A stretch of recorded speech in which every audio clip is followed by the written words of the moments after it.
up, Woodward? We are starting off your day with a brand new crew. Meet Broder. I can't control my arms sometimes. My limbs are just kind of flying. Detroit Kool-Aid. Fired up! Y'all got Kool-Aid. I'm fired up! But with the Wake Up Woodward crew, he's actually a part of the family. Flannel Sam. Ask me about my wiener. Okay. Along with JB and KG. Wake Up Woodward gets you all of your Detroit sports talk. Every morning, 8 to 10 a.m. Live on Woodward Sports. A show for Detroit, by Detroit, with people from Detroit. Tell Siri to set an alarm, because it's time to Wake Up Woodward. Hey, what up, dope people? Welcome to Wake Up Woodward. We appreciate you guys for choosing to kick off your morning this new week with the Woo crew. Let's go. I'm feeling really good, man. I'm feeling so good. It Feeling feels good to be pumped up. back. It does, man. I'm hoping that everybody had a really, really, really good weekend. And you know what, man?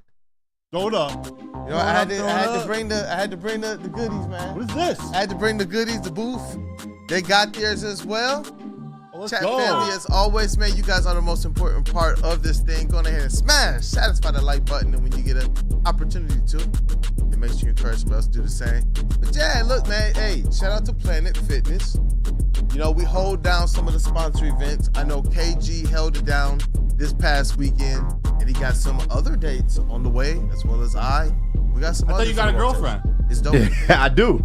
It's dope. She was with me. She was with me yesterday, actually helping me out. So Come on, Echo America? yeah, man. Shout out to the wifey shot. Love you, baby. Hey, that is Detroit's #1 draft pick, KG, aka Black Hollywood, in the sound booth. Yes, sir. Yes, sir. What a weekend, man. It went fast, but it was enjoyable. We got a lot of news out of the weekend, so happy to discuss it with my guys, man. We the sticky bandits. Hey, We the sticky bandits. this guy over here, Or the what? Broder, already on one. Hey, you know what? Shout out to Woodward Sports MVP. That is JBSMOOOOOV. J in the Bizzle. TD booth. Hey, what's up, fellas? What up, though? Hopefully everyone had a good and safe weekend. I wish it was longer, but it is Yes. what it is. You Hey, know, it tell- is what it is. Tell me about this shirt, bro. It's on your chest, baby. Well, oh, the shirt. Oh, let's see it this way. I hope you step on a Lego. Damn. Hey, That's how we coming. Real beef. That's real beef. That's how we baby. coming, man. Sheesh. That's a feeling that triggers probably 95% of the people in the Guaranteed. I know exactly. Gosh. You read that, I know exactly what my foot feels like after stepping Oh, on a yeah. Lego. Worst feeling in the world. Bro, I got 4 kids, Ah, and they you- all love Legos. You could probably walk over. What was it, Aladdin? Or you used to walk over hot coals. Your Yeah. feet are probably so callous from all the Legos. Bro, you wouldn't believe it. You wouldn't believe it, man. I believe it. But shout out to the kids, man. Hey, my heart, man, it's crazy. We You dropped spent a lot of off- time with your kids this weekend. I did. We went to a family camp. My parents came up from down south so they could spend some time with the grands. 'Cause we don't get a lot of time to really, get together. Drop Kid Kool-Aid off for the week, so he's going to enjoy basketball, baseball, football. Some kind of disconnected from technology, get more outside, socializing smart. with people, spiritual connection as well. So I'm looking forward to it, man. So smart. I So will smart. miss him though, man. Yeah, okay. That's your Of boy. course That's you my are, boy. man. Come Hey, that's on. my Boy. boy. I It's got like, to meet him a couple weeks ago. He's a star. Dude's gonna be a star in something. Yeah, oh yeah, he's already a star to me, man. Right. And he's from music to sports to everything in between, man. Trying to keep his head level as well. I really like who he's becoming, and he's definitely gonna be better than me. Let's go. Let's Yeah. go. Pops. Oh, of Kool-Aid. He's definitely gonna be better than me. Let's He go. already is the trajectory. So couldn't be more proud, man. Shout out Kid Kool-Aid. Yeah, Enjoy your baby. week, son. Dude, we have so much planned today. Yes, sir. Like there were all of a sudden a Friday, we got press conferences galore. Yeah. So we got to review them today. Our man Kool-Aid, he was over at the Dog. Pistons. It was the practice facility, right? Yeah. Getting questions in at the press conference. Yeah. We were chatting how much of a stud Kool-Aid is before the show Yeah. starts. Gotta shout him out, Appreciate man. We're going to get into that in the first hour. A lot of Pistons, especially at 8:15. We're going to kick off that conversation. In the 9 o'clock hour, we're going to be talking Red Wings. We're going to talk Steve YZERMAN press conference because he gave his pre-draft / off-season press conference because everything with the NHL is all happens really quickly. We'll get into that. I'll explain. And we got a little bit of Tigers mixed in there right in the middle, maybe 8:45, 9 o'clock. Yeah. We're talking Tigers. So we got a lot on the plate. A lot. A whole lot. What was that? I just had a thought, and I think it I think it went over my head. Looked like you were about to say something. Yeah, so you brought up the Tigers, and I wanted to present something to you guys. As we know, Braylon Edwards threw the first pitch on Sunday, and I have the exclusive footage of Braylon's first pitch down at Comerica. JB, if you want to flash that up there. I told him if it was bad, I was going to flash it. Braylon, so I was down on the field with him, and there were so many people sort of around the stadium. I know there's not a ton of people in the stadium yet. Yeah. They all recognize Braylon. They all want to get a picture with him. He's such a stud. Here we go. So this is the first pitch. I zoomed in a little bit. Braylon Edwards. And the pitch. Not bad. Not bad. Not bad. He I just saw lobbed it. Javi Baez swing. He lobbed it, but it didn't hit the dirt. So I definitely give him credit for that. But Yeah. You had a nice spot for this too, man. yeah, man, I was right on 124, right on the concourse. It was a nice day, man. The rain stopped because on the way in, there was a lot of rain. So I was worried it was going to get delayed. But, man, beautiful day for baseball. Yeah. Beautiful. And you know what, man? Those events are so fun. The people are so dope that you're able to interact with as well. It's cool to see the Woo crew with the boots on the ground. Shout out to KG as well. The view is stupendous as well. You get that kind of first base view, be in the stadium, interact with fans, make sure everybody goes home with something free, some dope merch. Yeah. What'd you guys have, like the towels and Yeah, the no, we shades? had glasses yesterday, sunglasses. So we Dope. passed out a lot of sunglasses. Shout out to With all the the fans tigers that on there, stopped right? at the booth, man. Yeah, the ones with tigers on the frames. But yeah, shout out to everybody that stopped at the booth. Everybody was super friendly, man. Just want to enjoy a nice day at the ballpark, man. Can't be mad at that. Hey, Diz That's what's 411 saying it was better than JJ. Definitely better than Stephen A. Yeah. Definitely better than 50. Yeah. There were two just pictures of Braylon I put up. In Slack, JB, if you could put it up. But I would think, I don't know if I made him more nervous, but as I was like standing there with him, That's a sweet picture, he was by the getting way. Oh, warmed that's up, a ready to go beautiful out. picture. I started getting nervous. That's a profile Like, picture. I don't City think I as would. the backdrop. I don't think I would ever be more nervous on a mound than throwing a first pitch to a major league game. But like, Yeah. you're expected Even to as throw- a pitcher. even especially because I was a pitcher. Ooh. You're expected to throw a strike. You're expected Yeah. to throw from the top of the mound, throw it as hard as you can. I bet you I bounce it. I like the. I know I want to strike, but I bet you. I bet you I bounce it. Right. I feel you on that. So for like, if you did something like Braylon did, if your first pitch looked like that, how would you personally feel? So like for Braylon, a football player, it's like, yo, he didn't bounce it. It wasn't wild. It didn't hit the backstop. All right. You know what? He could have gotten, we know some players on this team that might have swung at that, on this Tigers team. This young man with Javi Schmeias. Like, how would you have felt if that was your pitch? If it was my pick, I would have been a little. He would have been upset. I'd have been a little upset. Yeah, because he a pitcher. I already know. In general, as long as you don't bounce it, like, Exactly. you're good. Just get it to the catcher. Yeah. It doesn't matter. It really doesn't matter if it's a strike. Yeah. You just don't want to have a 50 Cent moment. Exactly. A Stephen A moment. You don't want any of that. So, like, there's nothing wrong with how Braylon. Everyone wants to throw a strike. Yeah. Yeah, of course. Ain't that hard. But- Although there was an 11-year-old Nixon who threw out like the I forget what they called it. Children's. They had a child throw out the first pitch before Braylon. He threw a pitch right down the middle. Ooh. Right down the middle. It's like the year of Braylon, by the way. Do you guys realize Yeah, seriously. He's had a year. Oh, wow. Breaking news. what happened? Oh boy. Adrian Wojnarowski, Wojba. longtime NBA executive Troy Weaver is joining the Washington Wizards front office as senior advisor. Yeah. It was rumored he was he's- going there. Yeah. Yeah. And he's done a lot of good work out there in kind of the DC basketball scene, Yeah. going all the way down to AAU, college, JUCO, Mhm. semi-pro, pro.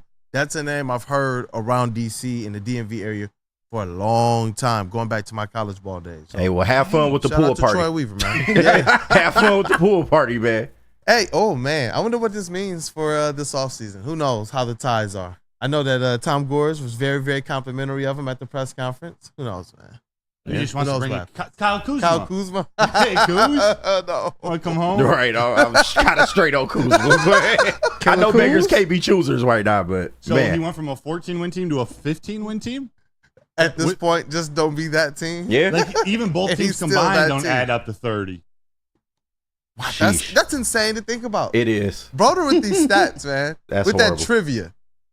I do what I can, my friend. I Hey. do what I friend. By the way, I have to shout out, since, I went on Twitter this morning, and I went to, the top, we'll call them Spartan engagement farmers. The ones who claim, they support the Spartans, but you go to their feed and it's all JJ McCarthy. It's all Michigan. It's all jokes at Michigan. Heath Baldwin. This is something you don't see on the pages. Heath Baldwin qualifies for the 2024 Paris Games by winning the U.S. Olympic trials. This is Keith Baldwin, Michigan State track and field. He's going to Paris in a month.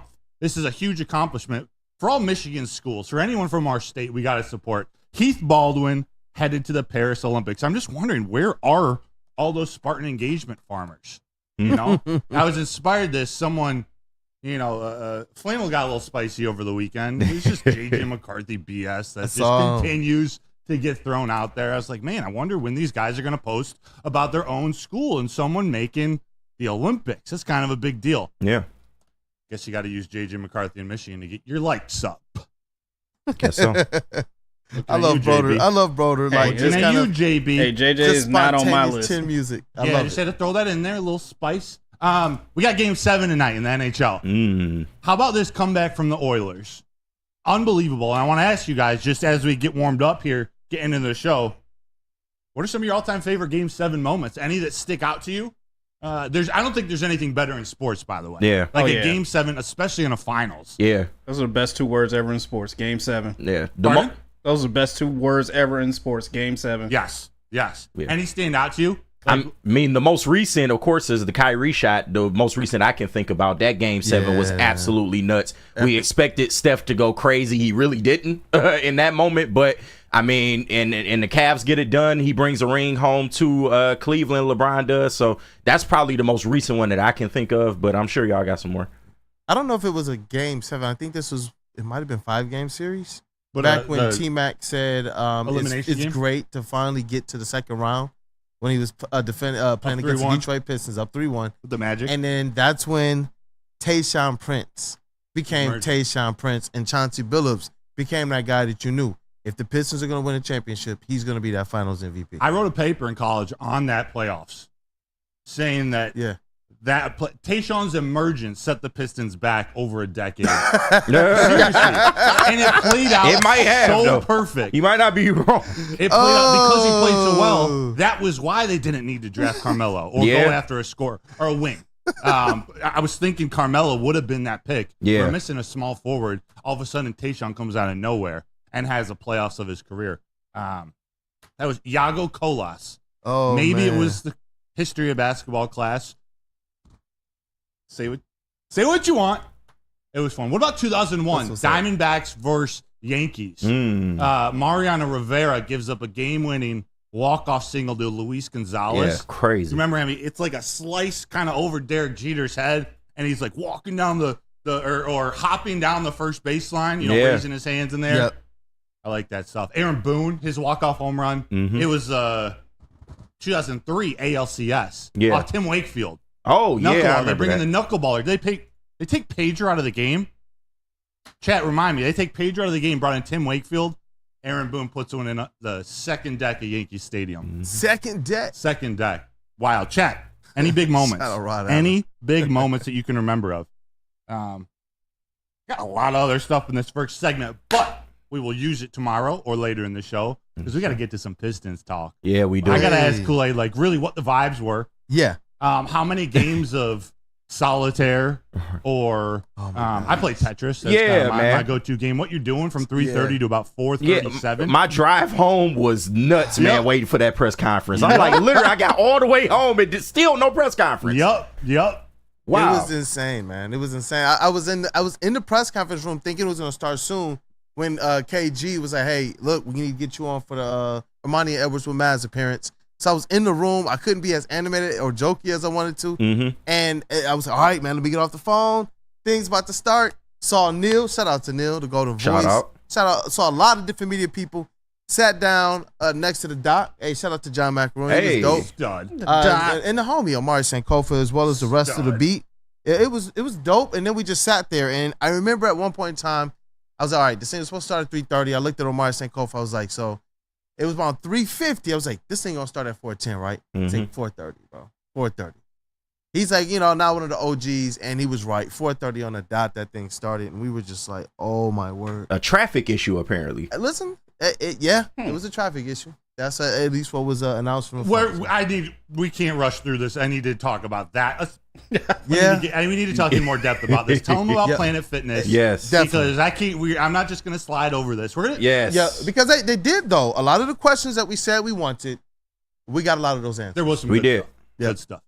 Yep. Cool. Tell them about Premier Pet. You know what? Please. I will tell them about Premier Pet because I know, hands down, that they are the best pet store in Michigan. Same prices and all the conveniences of the online and big box retailers, with one major difference. They've been family and locally owned for over 30 plus years. They carry over 60 brands of food with nutrition experts to help you same day, local curbside, and home delivery. Premier Pet Supply, give your pet the best. Visit them online, www.premierpetsupply.com.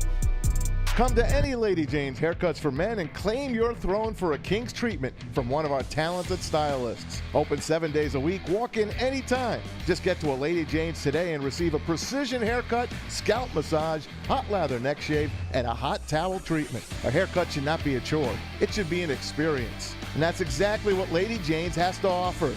Open 7 days a week, walk-ins are always welcome. There's always a location near you. Lady Jane's Haircuts for Men, it's wicked awesome.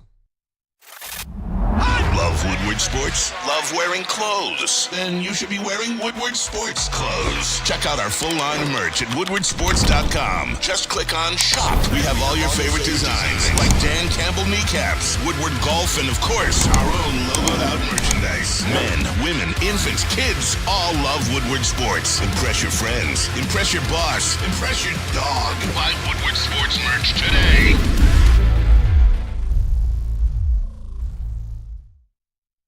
Braylon Edwards here, Premier Pet Supply. Man, just looking around, who's got it better than pets?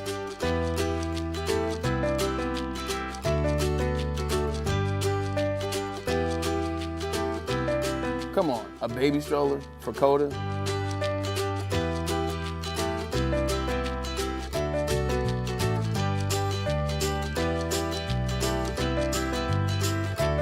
A chef for Lola, really?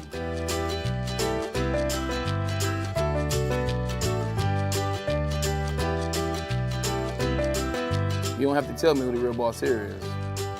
Who's got it better than pets? Nobody, especially here at Premier Pet Supply. For over 30 years and more than 13 locations, Premier Pet Supply has everything that your pet can dream of, and guess what? It's all under one roof. Premier Pet Supply, family owned, operated, and proud to call Metro Detroit home. Check out premierpetsupply.com or scan the QR code today. Who's got it better than pets? Nobody! What happens when you run a great business for over 50 years? You expand, you offer more products to more people. That's exactly what Les Stanford did by adding Les Stanford Buick GMC. The same great service that they offer to their customers that they've come to know and trust. Go check them out on Woodward Avenue, just south of 9 Mile Road. Check them out in Dearborn today or at lesstanford.com. Les Stanford Chevrolet. Together, let's drive. Go ahead. It's Brandon Dent from Woodward Sports. Hello, Mr. GORES and everybody else in attendance. And welcome, Trajan, to you and your family as well. Thank you. I have one quick question for both of you all. Obviously, there's going to take some time in between when this vision comes to fruition. What is the message that you want to convey directly to fans, supporters, season ticket holders? I think in digging into the people of Detroit, the fans of the city, I know they're a very proud fan base. And obviously having seen and witnessed 3 World Championships, there are expectations here. And so I also know that they've been supportive in the down times of the Pistons as well in the years where it's gotten dark. I've even heard last year during the losing streak, they were still coming out and being supportive. So we appreciate all that support, but know that we're gonna put a group of talented young men on the court that are gonna compete every night. And that Detroit Pistons uniform on will mean something to those players. It will mean something to this entire organization in terms of the expectation of the product that's put out on the court every night.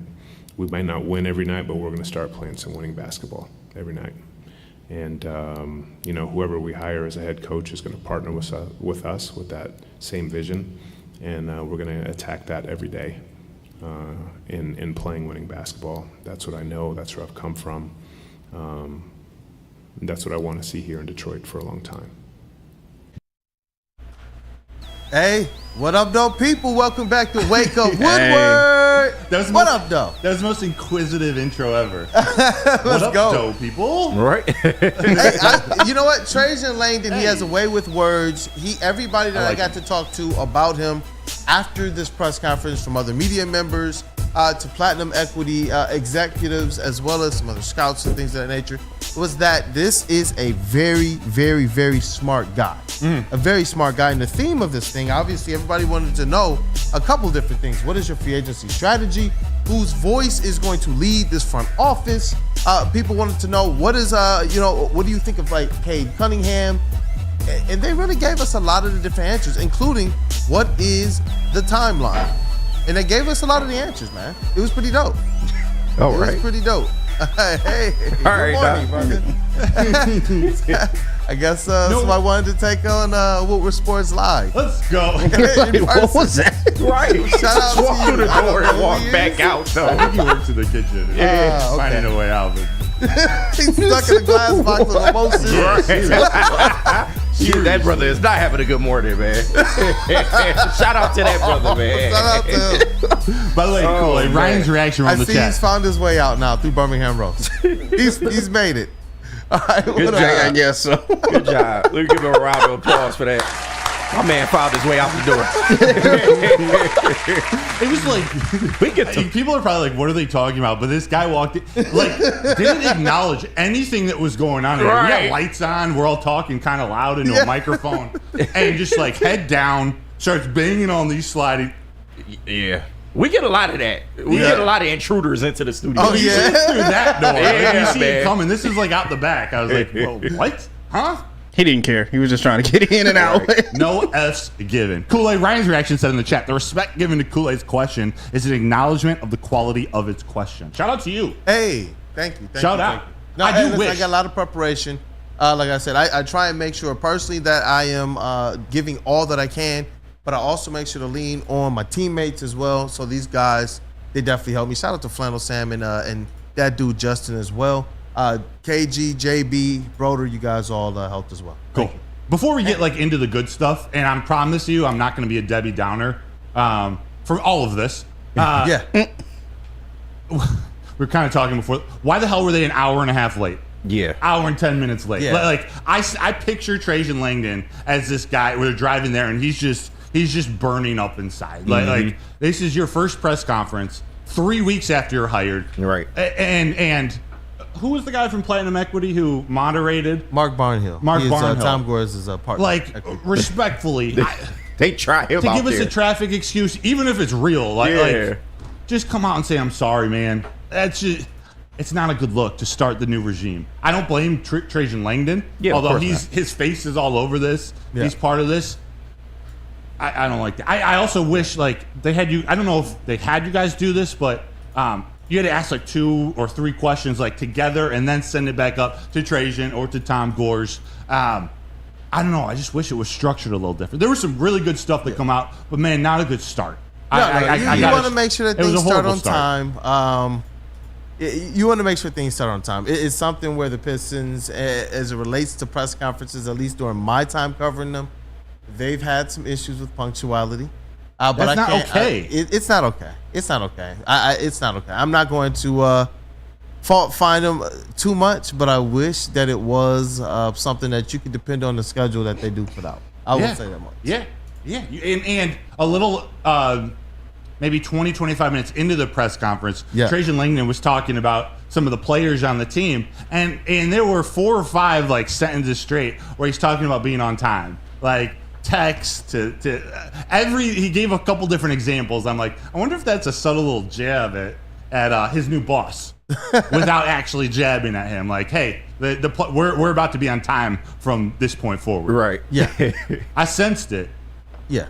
You know what? I like Trajan Langdon because the standard that he wants to set from a power position, and that to me was one of the things that was continued to be echoed throughout this press conference, is that this is what this kind of Detroit Pistons organization has missed for some time.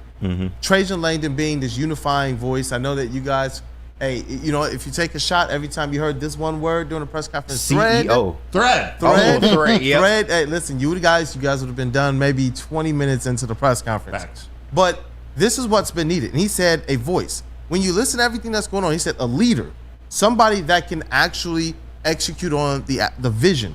This to me is saying that as much as they like what Troy Weaver could bring to the table from a basketball standpoint, as much as what they did appreciate of Monty Williams as a coach, as much as what they probably appreciated out of the last reported front office structure, where Arn Tellem and Ed Stefanski were kind of sharing things, they said that Trajan Langdon is actually somebody built for this position, which is something that is encouraging. I think that this is going to be the most traditional NBA front office experience that the Detroit Pistons organization has had since they had Joe Dumars. Yeah. And that's a long, long time. Yeah. And by that, I also mean not that they haven't had more traditional experiences after Joe Dumars, but I mean when you also include the level of basketball talent, what it's doing now is putting Trajan Langdon in a position to make the best decisions based off of all of the good basketball minds that he does have around him. So if Arn Tellem in his camp have some suggestions, you know what? Let Trajan Langdon be the one to decipher that. Yes. If Dwayne Casey, who shout out to Dwayne Casey, got to see him as well down at the press conference. He's just a great man. If he has some suggestions, let Trajan Langdon be the person who makes the decisions on those things. That's the sense that I got from this press conference, is that not that these people are going to go away, but that now you have the centralization of power and decision-making and path forward that Trajan Langdon is going to bring as it relates to being a stabilizing force for this thing. And I know we're going to get into it as well, but one of the things that people were interested in was the timeline. So probably in the second segment, maybe a little closer to the end of this segment, we'll definitely get into that video as well. Yeah. I really liked how with Trajan Langdon, you only have so much answers. Like there's only so much you really can say. Yeah. But he was very thoughtful with his answers. He was very professional. He's complimentary of the questions coming, but you could also tell he would take a second and actually think about it and want to give a real response as much as he could. Yeah. And there is a lot of not coach speak, GM speak, PBO speak, like Here's PR speak. Speak. Yeah. But We're all invited there by public relations. Exactly. But you could tell he's trying to say something real. Yeah. Oh, no, I wanted you to finish your point. No, first. that was kind of all I was going to say about it. Okay, but yeah, so, I mean, with the press conference, I came out of it feeling better than I did going in. And this is by no way me saying that I'm blindly trusting this regime yet. We still need to see it on the floor. But I did like some of the things I heard from ownership and from Trajan as well. Tom Gores took accountability. He didn't come in talking about all the stuff he was doing for the community and things of that nature. He came in, he kind of pseudo admitted, hey, the structure was kind of out of whack. I've been too detached from the team and things of that nature, and we need a centralization of power, like Kool-Aid said. We need leadership. He kept mentioning the word CEO a lot during this. He felt like Trajan was the CEO in order to help take this forward, that maybe they didn't have confidence in Troy to be that guy. So, and I like what I heard from Trajan, man. He addressed getting more shooters on the team. He addressed... Yes, man. He addressed being willing to explore the trade market in order to speed this process up. But he also acknowledged the young talent that we do have on this team. It wasn't just completely dismissive of everything that we have. So while I am hopeful, we do still need to see it on the court. But for an introductory press conference, I felt like this was pretty good on both sides. Yeah, I mean, listen, like like we talked about on the interview Friday, kind of just before this thing, there was nothing that they were going to say that was going to make me walk away kind of having a feeling that I did after the Troy Weaver press conference. It's new times. You kind of live and you learn, try and get a little bit better as it relates to assessing these things and what the expectations should be. So as it relates to the press conference, it's like, yes, you want him to ace the press conference, and he did. And he showed the moxie. He showed a little of the, you know, kind of the intellect that's been advertised of Trajan Langdon. He shows the leadership. And if it truly is a centralization of power underneath Trajan Langdon's leadership, then this is going to be a good thing moving forward, at least as it relates to how they do the work. You know, as it relates to what actually happens, this is a situation now where you wait and you see. You're patient, but do you trust? I don't know how much now anymore, but you will be patient. So, you know, hey, JB, I put another video in the Slack. I think it's the second one there. On what drew him to the Pistons and I got optimism. One question for you as well, Trajan. What are some of the things that attracted you to and ultimately led to accepting this job with the Detroit Pistons? And what here currently makes you optimistic about the road ahead? Well, thank you for the question. I'll attack the second one.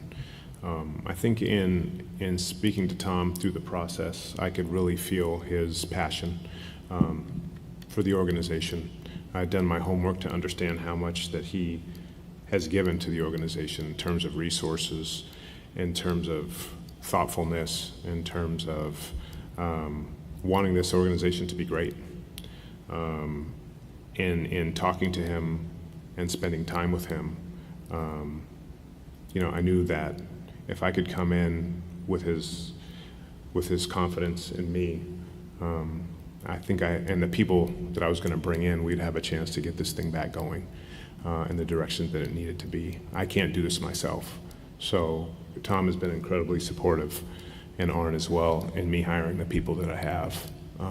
It's a tremendous group of people in every department. I brought in the scouting department and the cap department, performance, and we are all the ones that are going to elevate this organization from where it is now, and hopefully create sustainable success. This isn't about one run. This is about being successful, creating a system, creating processes in this organization, which is going to allow the Detroit Pistons organization to be successful for a long time, and hopefully well past me and well past us being here. You know what, man? I can tell you exactly who he sounds like. I hope it turns out this way as well. Yeah. Who does he sound like? Brad Holmes. Oh. I think he sounds a lot like Brad Holmes. The intellect, the attention to detail, kind of this persona that it's going to be his way. Yeah. I kind of get that from Trajan Langdon. We discussed, is this going to be something that's going to happen sooner rather than later? Is it going to happen kind of down the road? He said there is no timeline. This is just about getting this thing right. And that's what we wondered. As a new regime coming in, is he seeking to just kind of make sure he can establish his foundation and do it the right way and have confidence in that, no matter what any of the outside noise will be, because fans and supporters, if this thing is going to be extended beyond 2 to 3 years, they have a right to feel how they feel. But Trajan Langdon also has a right to his work and what that affords him to be able to do.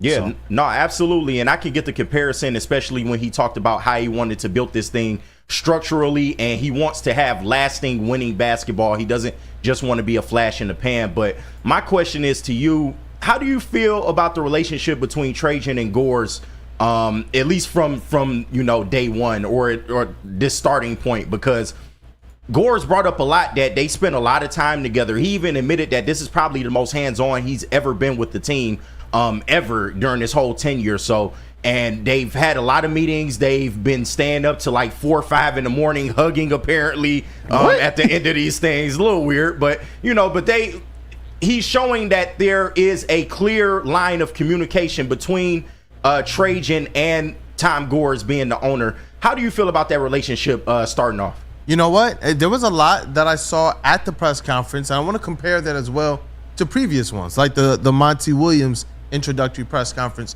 I want to get into that in the next segment. Perfect. I definitely do. Okay. Perfect. Let me tell you about Dispo Dispensary first. We'll get right back into this Pistons press conference conversation. Go visit Dispo Dispensary today. They got deals that are too good to miss. They got a team that curates an unbelievable atmosphere and shopping experience, so you can go try the freshest inventory from Michigan's largest variety of products. So come through their stores or order on Dispo Dash today. Dispo Dispensary, DispoShops.com, your local cannabis plug. Braylon Edwards here, Premier Pet Supply. Man, just looking around, who's got it better than pets?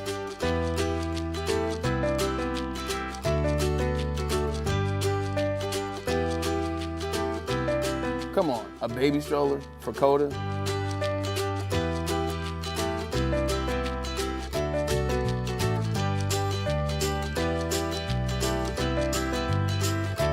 A chef for Lola, really?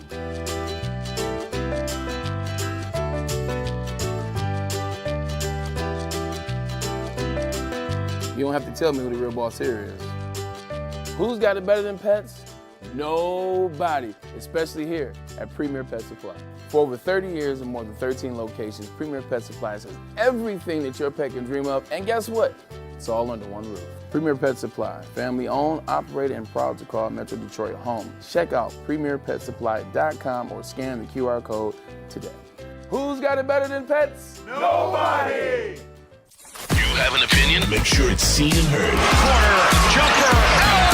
Tweet us, hop on the YouTube chat, slide in the DMS at Woodward Sports on all social media. What's up, everybody? Neil Rule, Big D Energy, Woodward Sports Network, home of the Planet Fitness Studios. Let me tell you a little personal story about myself with Planet Fitness. Planet Fitness helped me change my life, and it can do the same for you. The best gym in the gym game. The clean facilities, tons of cardio equipment, tons of weights as well. And look, through all the price increases, inflation, all that, hasn't happened at Planet Fitness. Still $1 down, $10 per month, $24.99 a month for the Black Card as well. It's Planet Fitness, everybody, where your fitness is essential. Planet Fitness is a home of the judgment-free zone where anyone, and we mean anyone, can feel good and comfortable about their fitness goals. At Planet Fitness, you'll experience a squeaky clean gym that has tons of equipment. You got a full body workout in just 30 minutes. They have a special area designed for a 30-minute workout. It's wild. And all memberships, they include fitness training. You get all for $10 a month, no commitment, no matter where you are. There's a Planet Fitness close by, more than 50 in Metro Detroit, and thousands more throughout the world. So go check them out. Planet Fitness, where your fitness is essential. Essential. What up, though, people? Welcome back to Wake Up Woodward. We appreciate you guys for supporting the Woo Crew. Go on ahead and satisfy that like button. I need you guys to go on ahead and just treat it nice. Treat it real nice. And once you hit that like button, hey, there we go. Hey, touch me, baby. Satisfy that. Do it right. Oh my God. Talk to Satisfy that like button and just talk to you. Oh my God. That's what it's going to lead to. Jeez. I've never seen something take off so fast on social media. I had no idea what you guys were talking about Friday. Yeah. I went home, my entire timeline's filled. Yeah. We got country songs, we got AI songs. It's everywhere, World's bro.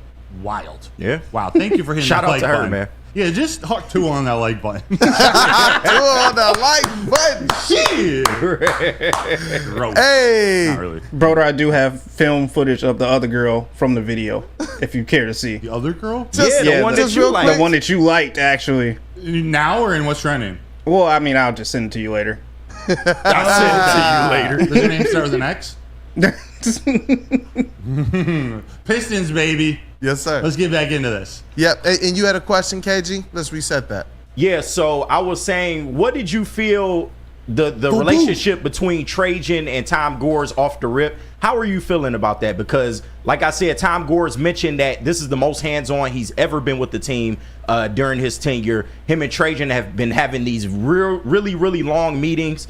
And they spoke of, okay, yeah, we didn't have a press conference, but we chose to work instead of have a press conference right away. They wanted to start chipping away at this thing. So what do you think about the direct line of communication between Trajan and Tom Gores to this point?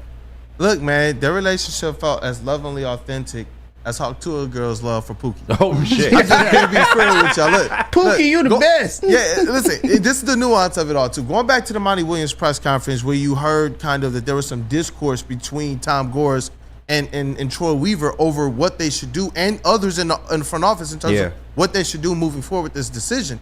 And then Monty Williams gets here, and then a lot of the conversation from Tom Gores was that, okay, cool, these people were good in their individual roles, but when it came to the business of it all, they couldn't quite speak the same language. Mm-hmm. Here is a situation, though, where you keep hearing Tom Gores use the word CEO, and he said, look, I don't want to discredit what Trajan Langdon brings to the table as a basketball mind, because that's great, and that's half of why he got this job. But the other part of it is he understands the business of it all and his connections, even to the people he's going to bring in. They understand the business and the basketball, too, so that everybody can speak the same language. And what I saw out of their relationship was one where you could tell they understand each other. Yeah. It was more lighthearted. It was cool. It was jokey. It was like you didn't feel any tension. It was just a good press conference. There wasn't any thread where you can kind of pull on and say, you know what? Did you say thread? Look. And you see what I did. Right? There was no thread you could pull on where you can say, you know what? That's going to be a problem. This was a situation where it's like, okay, there's no landmines. Everything you kind of want to hear at the press conference, you kind of heard. Well, it's kind of easy to say that, being this is a new relationship at all. Yeah. What do you say to the people that say that? That's fair. That's fair, because how this thing goes from here is going to be ultimately what colors the nature of the business relationship. Yeah. So even though you can still say, hey, we respect you, Troy Weaver, the nature of the business relationship is that he didn't get it done, no matter what was going on in that front office. Now you got Trajan Langdon. What's going to color that is what happens from this point forward. So you can have all of these wonderful skills, but how you pull it all together, how you properly delegate, how you lead it, and how you execute your vision, and then ultimately how you win is going to be what colors their business relationship from this point forward. Two questions for you. Yes, sir. Why do you need to interview 50 people for this job? And question 2, why do you need to have your interview with Trajan Langdon until 4:30 a.m. in the morning? I believe that in the business world, especially in that kind of platinum equity world where things are 24/7, time zones are all over the place. Rod Beard kind of alluded to it as well. I don't know how much Tom Gores was in the country. So some of those meetings that had to take place had to happen in times where he was probably awake as well, in between maybe other business meetings when he was on the road. When you do these types of interviews, you open up a wide net through a search firm that's going to go out there and find you your top 50 candidates, and they start to break it down. So all those interviews, Tom Gores might not have actually been involved with, but the search firm and the people who are authorized to go and handle that business, they're going to be really the ones that kind of handle that first layer. And then as you get down to kind of more concentration of candidates, that's where Tom Gores is probably stepping in and having those meetings. I hear that, and I like the choice that they settled on. I like Trajan Langdon a lot, especially after just hearing him talk, even not hearing what came out of his mouth, just how he presented himself, how I think he can turn this around.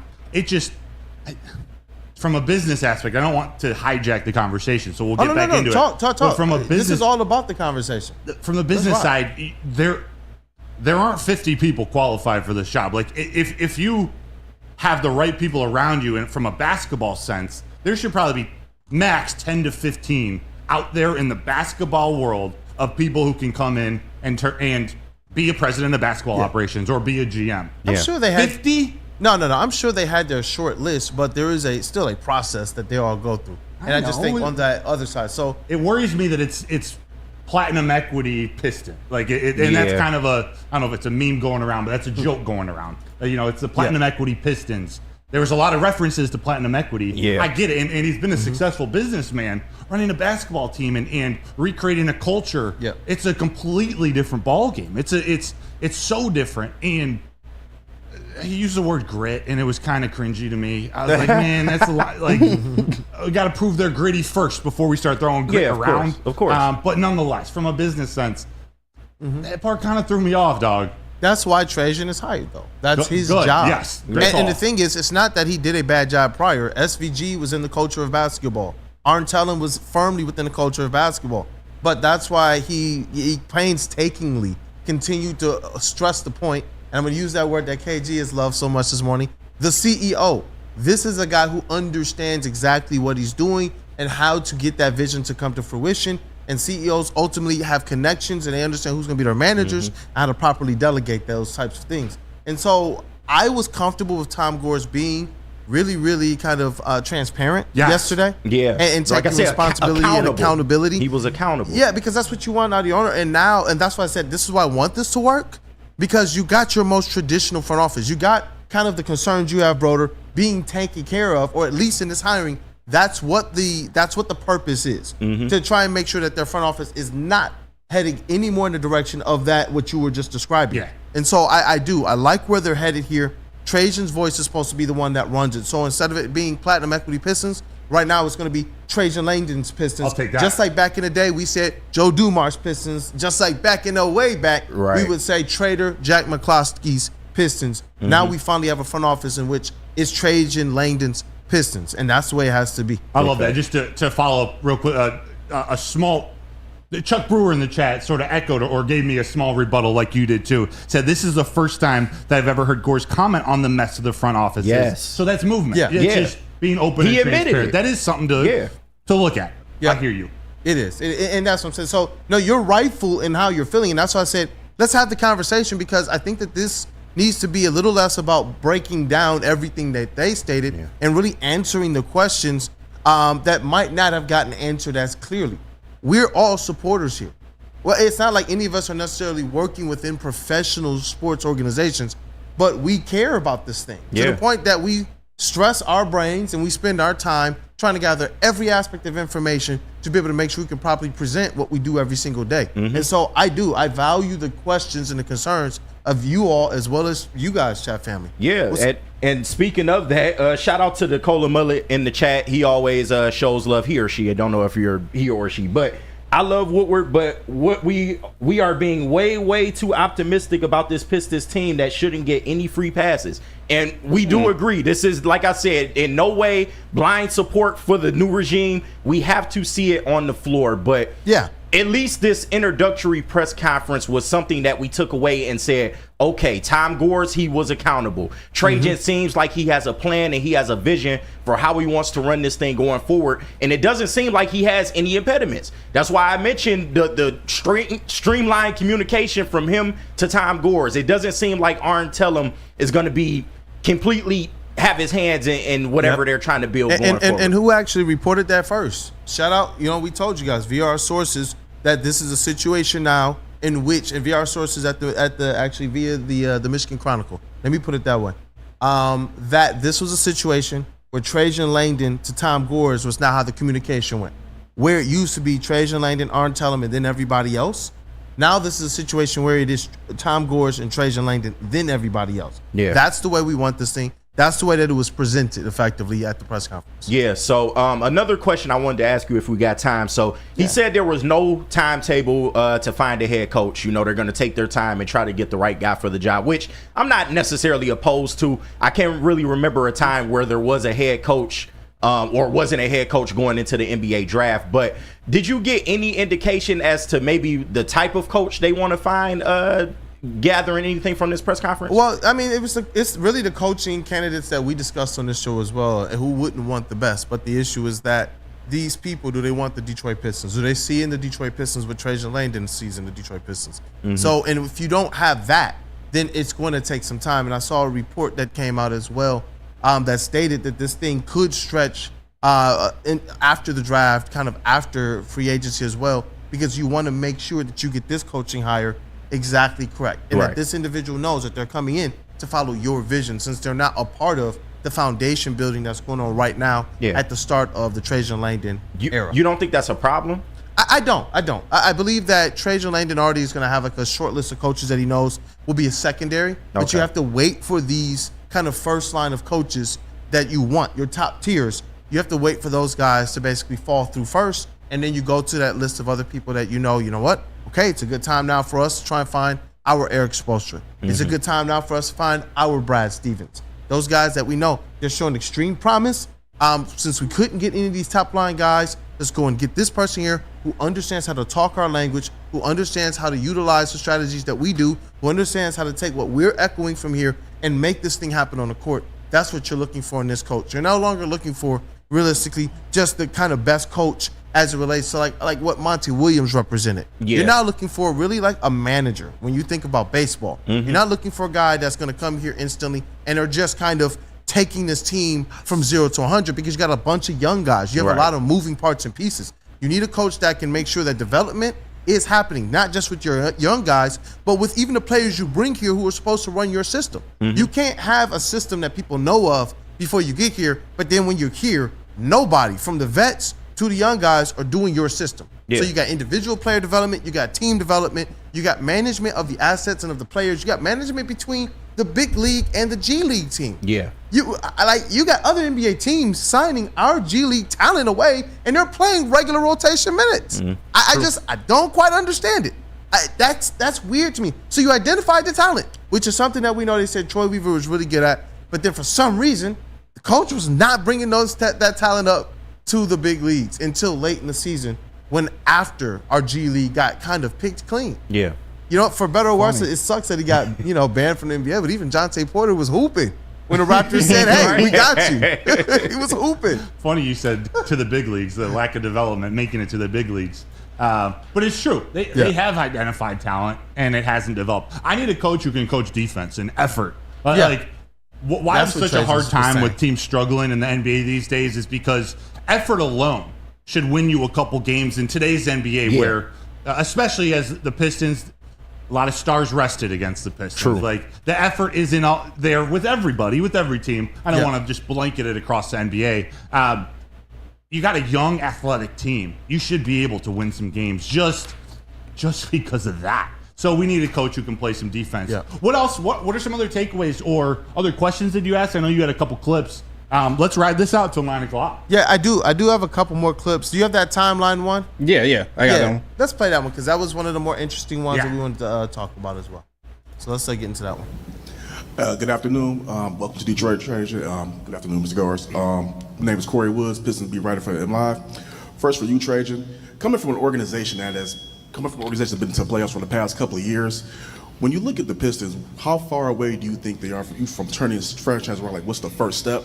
And for Mr. Gores, we've seen your dedication and heard your dedication into turning the franchise around. How confident are you this time around that the organization will be closer towards reaching that success that you've been chasing? Corey, nice to meet you. Really good question. I think for us is I don't think there's a time frame of when we want to get back to the playoffs. I think for us is creating a foundation for our young players, a foundation of winning, which means creating an environment of winning. And you have to do that first before you can actually win between the lines. You got to practice and compete at a certain level with a certain fiber of human beings in this facility every day. And that means not only the players, it means the coaching staff, it means front office, it means performance staff. We all have to help out in the development of our young players. So I think creating that foundation is paramount, that we do that first. And then we can't skip steps in terms of the development of this team, in terms of creating an environment, again, a winning environment, which means holding these guys accountable every day to winning plays, to the smallest things of being on time, and not only being on time on the court, but being on time on a rotation, being on time on a block out, texting somebody back in time, returning their call in time. That all those things impact a winning environment, which impacts a winning team. So for us is, again, it's that foundation that has to be set, then it's bringing in the right people, right? And at the end of the day, we have to have enough talent to win at a high enough level.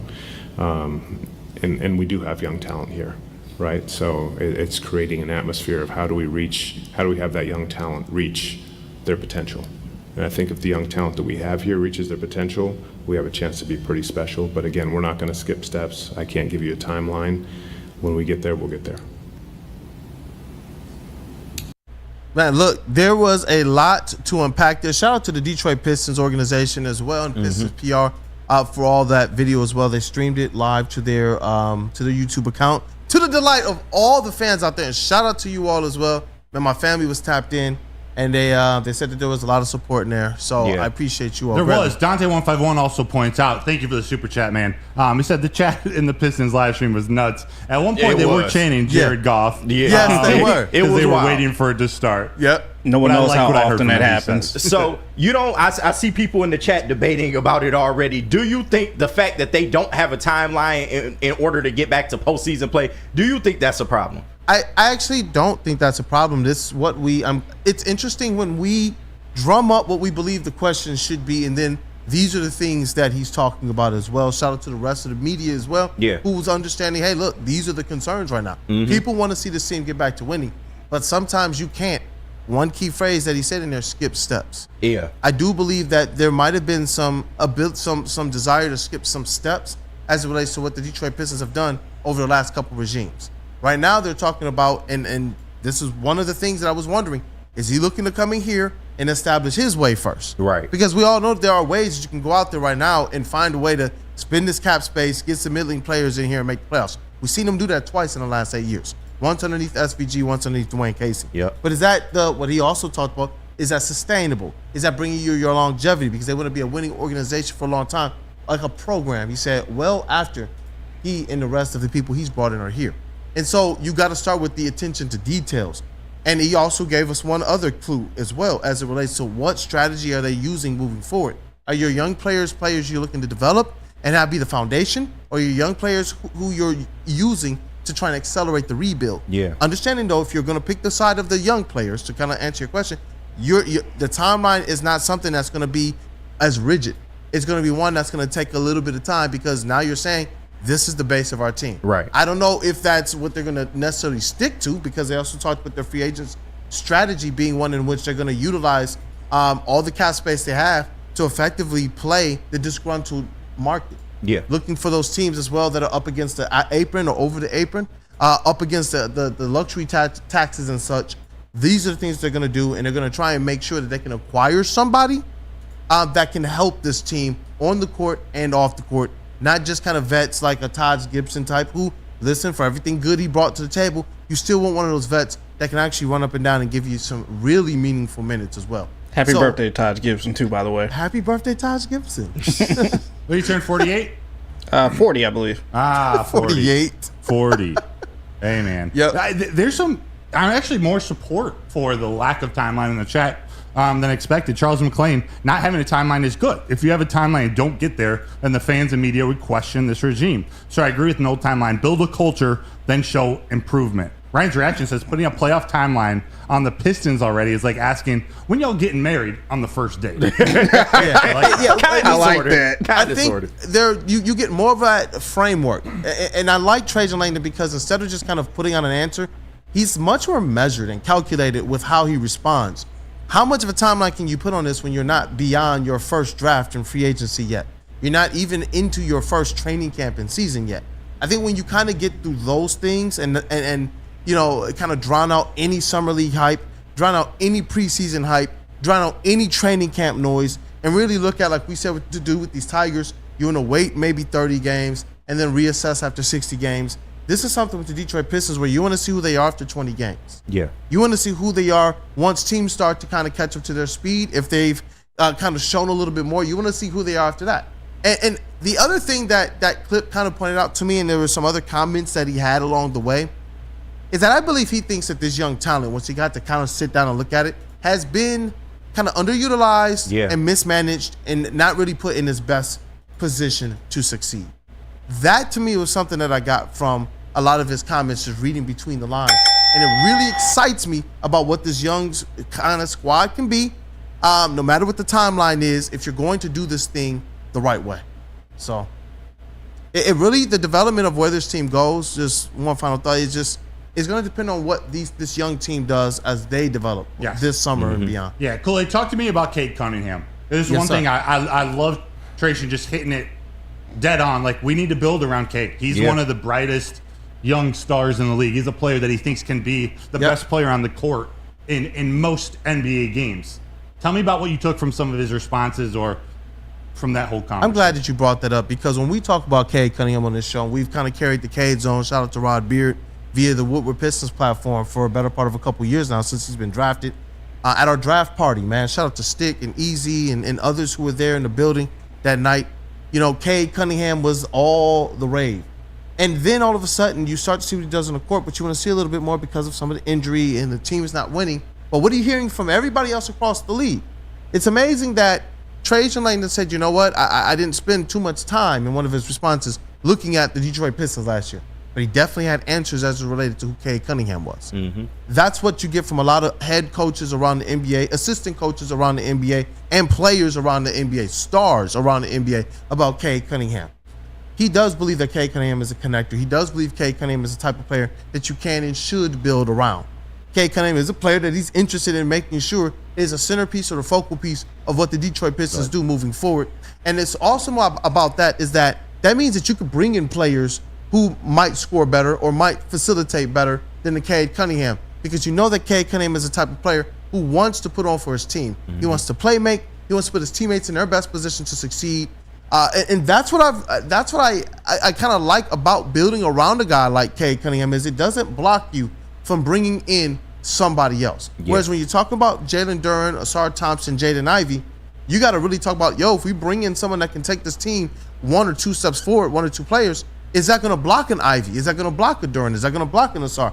With Cade and his versatility and his ability to really share the spotlight with anybody who wants to just win, it's easy to build around a guy like that. And then you bring up the fact, and he discussed this a little bit as well, the guy's putting up some good stats. He's proving that he is upper echelon in this NBA. He's making it people's top 100, some people's top 50 NBA player lists. You look at his stats as it relates to scoring, as it relates to assists. He's one of those guys that's top 10 in assists, top 30 in scoring in the NBA already. Potential assists, top 1. Playmaking and creation, top 5.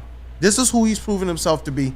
He's the guy that you want to be able to build around, just like, and hopefully it turns out like this, the last 2 Pistons regimes that won us championships, they had some guards at the center of this thing that exuded some of the same qualities, but they were able to execute. They were able to take their games to new levels in Chauncey Billups and Isaiah Thomas. Now it is on Cade Cunningham, along with this restructured front office, to get there. Big facts. Big fact. Big facts. Kool-Aid man. Yes, sir. Great coverage. We're going to continue to talk about Pistons all week. Yes, we'll sir. probably have some more clips, conversations about got the the press draft conference. Wednesday. We got prospect number 2 coming in hot tomorrow. Prospect number 2 for the Pistons to think about at number 5 if he's there. Yes, sir. And then the draft is Wednesday and Thursday. We got the NHL draft on Thursday, the 28th, and Friday, the 29th. It's a big week. Yeah. It's a big week. So we're going to continue this Pistons conversation. Got one segment on the Tigers coming up because they had a polarizing weekend. We're going to talk about them and then get back into some press conference talk with Mr. Steve Yzerman talking about their offseason plans around 9:15, 9:20.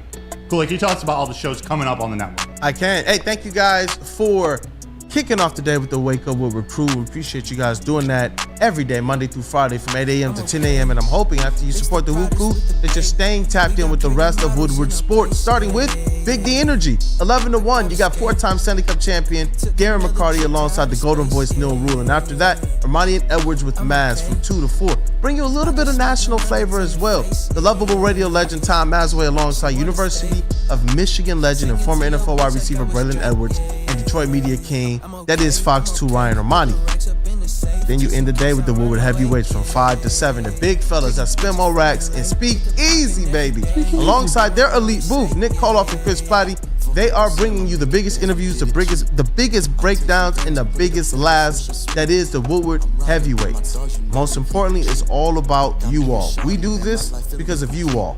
Thank you for making Woodward Sports your #1 digital sports outlet. We appreciate you guys. Hi, my diamonds. It's Crystal with an X. You want to get hot and perfect like me? Here's my super easy routine. Drink at least a gallon of water before you wake up. Attach a weight to everything in your house. Sell your car and just sprint everywhere. Scream when you exhale. Don't follow Crystal with an X. Do your own thing at Planet Fitness with tons of equipment and free fitness training in our clean and spacious clubs. Join now for just $10 a month and cancel anytime. Game is won in the trenches, and our big fellas don't mess around. The Woodward heavyweights on Woodward Sports. So just to get the heated steering wheel, I also had the spring for the bigger rims. Yeah, that's how they get you. Those upgrades will cost you an arm and a leg every time. Hey, new car crew, how'd it go this weekend? I got a great deal on mine. How? I went to Randy Wise, not those other guys. They got me in a great new ride, and they didn't break my budget. Hey, could you pass me the sugar? How? Never mind. He made the wise choice. Yep. Make the wise choice at RandyWiseBuickGMC.com. A ton of fun, a ton of sports, and a ton of man meat. Welcome to the Woodward Heavyweights, live daily 5 to 7 p.m. on Woodward Sports. Are you dealing with divorce, child custody, visitation, or other family law issues? no. Well, Kevin and Catherine at KDK Law in Birmingham, they'll have your back. They got 10 plus years of experience and 24/7 availability offered to their clients. So scan the QR code above my head on screen there, or call 248-971-0476. Say Woodward Sports sent you, and KDK will pay your filing fee. KDK Law, they've got your back. And you know what? Wake Up Woodward has your back as well. Wake up. Welcome back, people, man. What up, though? It is the Woo Crew. What up, though? Hey, shout out to Matthew Broder over here. He is our credentialed Tigers and Lions reporter and writer for the network. Does great work. Does a lot for this show as well, making sure that the framework is in place every single show. Thank you for your services, brother. Trying to bust out the frame, hey, bust out the box. I saw Flannel Sam walk in as well, the 5th member of the starting 5, the vet of the squad. Shout out to him. He will be back on the show tomorrow. Yeah. Looking forward to it. Hopefully, he'll be back on the show tomorrow. Maybe Jazz Chisholm will be a Tiger in the next match. I pray that happens. I pray it happens so bad. Me too. Dog, that would be poetry in motion. We would have to, maybe we could get some arrangement with the Tigers. Hey, you sign Jazz Chisholm, we get the first interview. Yeah. And we get Flannel Sam up here on the desk. Big facts. That would be epic. That would be content It would gold. be dope. It would be dope. I didn't even plan to open the segment this way, but I have a random question on the show sheet that I'm going to lead with. Okay. Oh man, you should have let it with you and Braylon out on the field. No, this one's better. know. Okay. No, nothing. Can we please get the picture on the show at some point though? If somebody's got My it. man Broder was clean on the Comerica Park field, that and Braylon, picture I is was like, crazy. look at my Yeah. guys. It's to Bray Bray.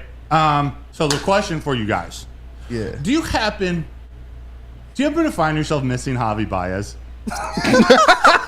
I do kind of miss. 98% serious. I kind of miss. okay. I kind of miss KG's Javi Baez watch. I must say, Man. at least that. Well, shout out to Neil. I can't claim the Javi watch. That's all Neil, man. But I mean, from a defensive standpoint, you know, that gold glove tagging, you know, that golden glove defense. Ryan Kreigler is he looks overwhelmed. Oh my gosh, he dude. looks so bad at the plate. It's not clicking, and then defensively, he has just been falling apart. I don't want to say I miss Javi, but I mean, he's a veteran. At the very least, he's a veteran. That's all. So I maybe can it say. was reverse psychology by the organization to say, listen, we hear y'all asking, why is this man here? It's really because we ain't got no other options. Yeah, literally, like all of the sports media. It's bad. It's you can't get worse at the position. Yeah. Like put whoever there, and I believed it. But it was wrong.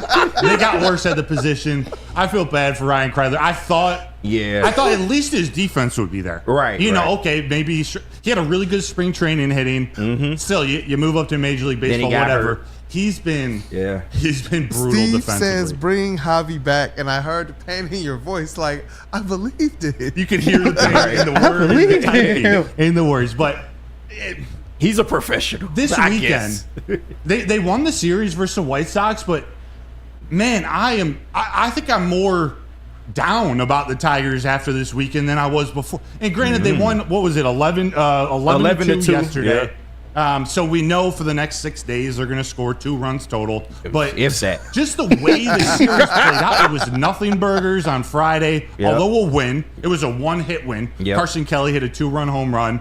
Fortunately, Jack Flaherty is an absolute stud and was able to hold them to 1 run, as you should because they're the Chicago White Sox. On Saturday, another complete dud. Yep. In front of your home crowd, you lose 5-1. Might have looked okay at the beginning of the game, then started to struggle, and he's not one you can rely on to throw a shutout every game. Like, he's one you're going to have to score some runs, even when he's at his best. Hey, that's me and Braylon. Hey, shout out.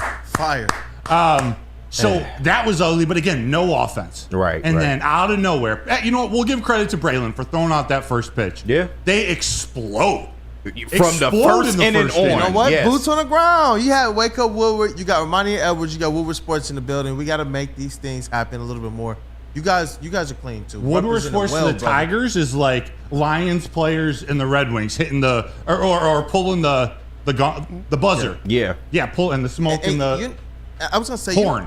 Horn. Yeah. You know what beef? Yeah. You know what beef is like interesting to me? What new Broder beef? And it's sad that it can be a beef because that means that it has to happen multiple times. It was funny. Broder versus the Tigers not bunting. That was funny. Yeah. But Broder being able to have a beef with 1-hit wins because he can say again, that to me is wild. That to me is wild. It like we could talk about the bats struggling, but you're talking about even in your wins, you're getting no hits. Yeah. I'm depressed after wins. Yeah. Because it's nothing sustainable. It's 1-hit wins. You can't expect, as good as Flaherty and Scooble have been, you can't expect them to throw shutouts or 1-run games every single time. Yeah. Like, they're having kind of historic seasons, and they're still close. Like, and it's the White Sox. Like, Exactly. This is a AAA team. The worst. As are they're on pace for like Tigers. 40+ wins this year. It's horrible. I don't want to say you have to sweep a team, but it's how they lost the one game. It was a must sweep. A rookie. Yeah, it was a rookie. Jonathan Cannon. Mm-hmm. No, was he a righty or was he was a righty, but he made the Tigers' bats look like they were in Double or AAA. Yeah. And unfortunately, that's how this lineup has looked the last couple of weeks. Really, the whole season. There have been some stretches where they've been okay, but who do you trust besides Riley Green? Maybe Matt Vierling. Maybe. Sometimes. Yeah, right? Yeah, I'll give you a maybe. Maybe. I trust Mark Canha, although he goes on some cold stretches.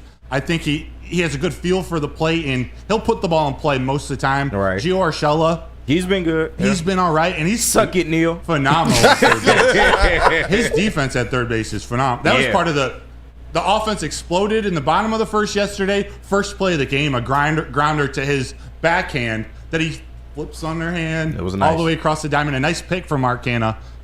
But really, those are the only three. Is there anyone like? To me, Perez and Vierling have potential. Like Perez has been bad this month, though. He's been bad this month. Vierling's been inconsistent. You got Colt Keith hitting second, which normally I'd say, what the that's when you know your lineup is in trouble. He's actually been hitting okay this last of late since May 9th, last month and a half, excuse me. And you were in the press box yesterday, right? I was. Hey man, Broder handling business. So it's like, and because Ryan's reaction, he said he's like, this is a frustration of a pitcher coming through a pitcher, effectively, in you, talking about these Detroit Tigers. And the question I have is this. At what point in time, when you look at the fact that they're getting one-hit wins because of just how good this pitching staff has been, if this pitching staff hasn't been in totality, from even when we include the start of the season when the bullpen was absolutely lights out, when you include everything, how big of a disappointment and how much responsibility should go on this organization, on this front office for really kind of wasting a season like this where it seems like if you just have a couple average bats in the lineup, this Detroit Tigers team is firmly in the wild card race. Maybe. The Guardians are kind of like out there right now. But maybe finding themselves at least in a second place in AL Central. I don't even know. In the wild card. Because it doesn't seem like they would need too much more in the lines. I'm not saying add like 2 or 3 superstar bats. I mean, there wasn't like a couple average bats out there that could have absolutely kind of propped up this lineup. Yeah. If you need another 2 or 3 Mark Canhas or Gio Urshela, which isn't the long-term solution, but when the season started, I did feel like, although there were going to be rough stretches, it was a young lineup. There were at least, and I probably included Torkelson in this group, and who else would I included in this? I probably included Torkelson, but I thought maybe there were 5 out of 9 hitters in the lineup that were like, all right, like not only is there some potential, but they got enough pop where this offense can, maybe be middle of the pack or something. Yeah. But it's coming. That number has shrunk to like 2. Like we're talking about Riley Green, who is having a fantastic year, and we're going to talk Riley Green to the All-Star game probably tomorrow. Okay. But it's not like he's been ultra consistent. Like what's his batting average around 250, 260? Yeah, around that, which is higher than the major league average, but that's still you're 1 out of 4. Yeah. You're 1 out of 4. He's been on the field, which I love. Like that I'm cool with. So I guess I don't have a true answer for you yet, Kool-Aid. I understand the thought of wanting to find your foundation, wanting your youth to develop at the major league level. I also subscribe to the fact that you have to learn how to win. Yeah. And that's part of developing at the major league level. So you can't just go out there and you run out a lineup that, like, you're excited if they score 2 runs. Like, learning how to win. You can put some veteran bats. You can give, maybe it's Colt Keith. You give him a night off, more nights off here or there to be able to watch a veteran at second base. Yeah. Or watch, just experience winning. Yeah. Like it does seem like they're young enough where they're a bit oblivious to kind of the crap show that it is at the moment. But at the same time, they're not learning how to win. Yeah, it almost felt like that at the beginning of the season when there were some comeback victories, there were some late inning victories, extra inning victories. But since May, it's been more bad than good. A lot more bad than good. And I'm just not buying into the narrative anymore that 1 or 2 extra bats would help this team. Would they help the team? Absolutely. But just from a standpoint of getting into maybe a wild card, maybe competing for a Central, I'm not buying that just because of how bad the young talent has been, man. We did not expect this from all our young talent. You look at Torque, he's been struggling in AAA now. We got some major questions to ask about what this core is. And I know Scott Harris spoke on that, but at the time he spoke on it, I didn't realize just how bad it really was with some of our young talent, man. And now I'm at the point where you don't feel good, even though they won a series. It was their first series win in like 5 series. You don't feel good. Like you said, it's almost like they lost this series, man. It was a must sweep They're going against the Phillies next. You know that's going to be a train wreck. Holy moly. So, and we're not even talking about them in the wild card anymore. So at this point, I'm just looking ahead. I'm looking forward to the trade deadline. You have to do something with Flaherty. You can't just let this man walk, because I guarantee you he is going to walk at the end of the season. He's not coming back. So you need to get something for him while you can. And I'm just looking ahead to the offseason, man, and how they're going to supplement some of this young talent with some veterans, because they are in desperate need of offense, man. Like, they are too wildly inconsistent to even hope to have a chance at the wild card. Yeah, Torque's struggling in AAA. Matt Manning's struggling in AAA. He got lit up. Man, Alex Lane just got hurt. Yeah, it's not looking good, man. Not looking good. A lot to clean up. I did say he was optimistic seeing Cole Keith have a 4-hit day. Actually hit the ball really well, too. One was a bloop, so that's a nothing, but at least you're learning how to get on base. His home run was to opposite field. I like to see that. I do have to point out, we got the Phillies coming in. One of the best, if not the best team in baseball, coming to town for a 3-game series tonight, Tuesday, and Wednesday. If there's any game, that you want to tune into or get the free trial for the Bally app, if you don't have if you have Xfinity and don't get to see Bally, Tuesday, this is a southpaw duel that I cannot wait for. Tarek Skubal versus Ranger Suarez, two of the best pitchers in the big leagues. On the planet, two of the best pitchers on the planet, both lefties, both near the top of the Cy Young race. You guys want to tune into that or get down to the park. I don't expect it to be a high-scoring game, but if you enjoy pitching, which is maybe why you want to watch it at home, you get to see the umpires miss some calls a few inches off the plate. Ranger Suarez versus Tarek Skubal Tuesday night. Let's go. Let's go. Let's get to break. When we come back, we're going to talk about Stevie Y, because he also... We haven't talked about the Wings in a while. This NHL playoffs has been going on. The NHL and NBA playoffs, they go on for a while. Yeah. But Steve Yzerman talked to the media Friday after our show, Friday at 11. Had some words about his strategy this offseason, the draft, free agents, goalie situation, Kane, Raymond, Sider, Kosa. We got a lot to cover here when we come back. Yes, Kool-Aid, talk about Lady Jane's. Hey, I will, man, because Lady Jane's is awesome. Just as awesome as it is to hear Broder and KG talk baseball, man. I love it. Two baseball minds going at it. And awesome also is when a guy can be a guy and get an amazing haircut. That's Lady Jane's Haircuts for Men. Just stop in, sit back, and relax, and let one of Lady Jane's talented hairstylists make you look and feel great. Walk in anytime, 7 days a week. It's Lady Jane's, and it's wicked awesome.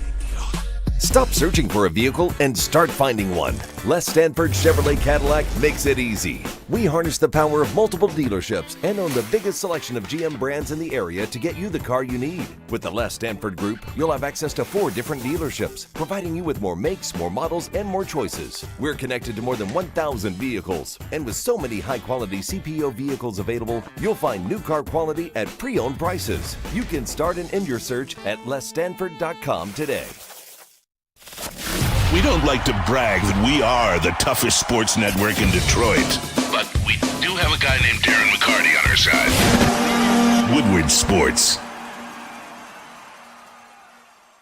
Yo, let me just say, I love Planet Fitness. Trying out Planet Fitness and dang, they got lots of equipment.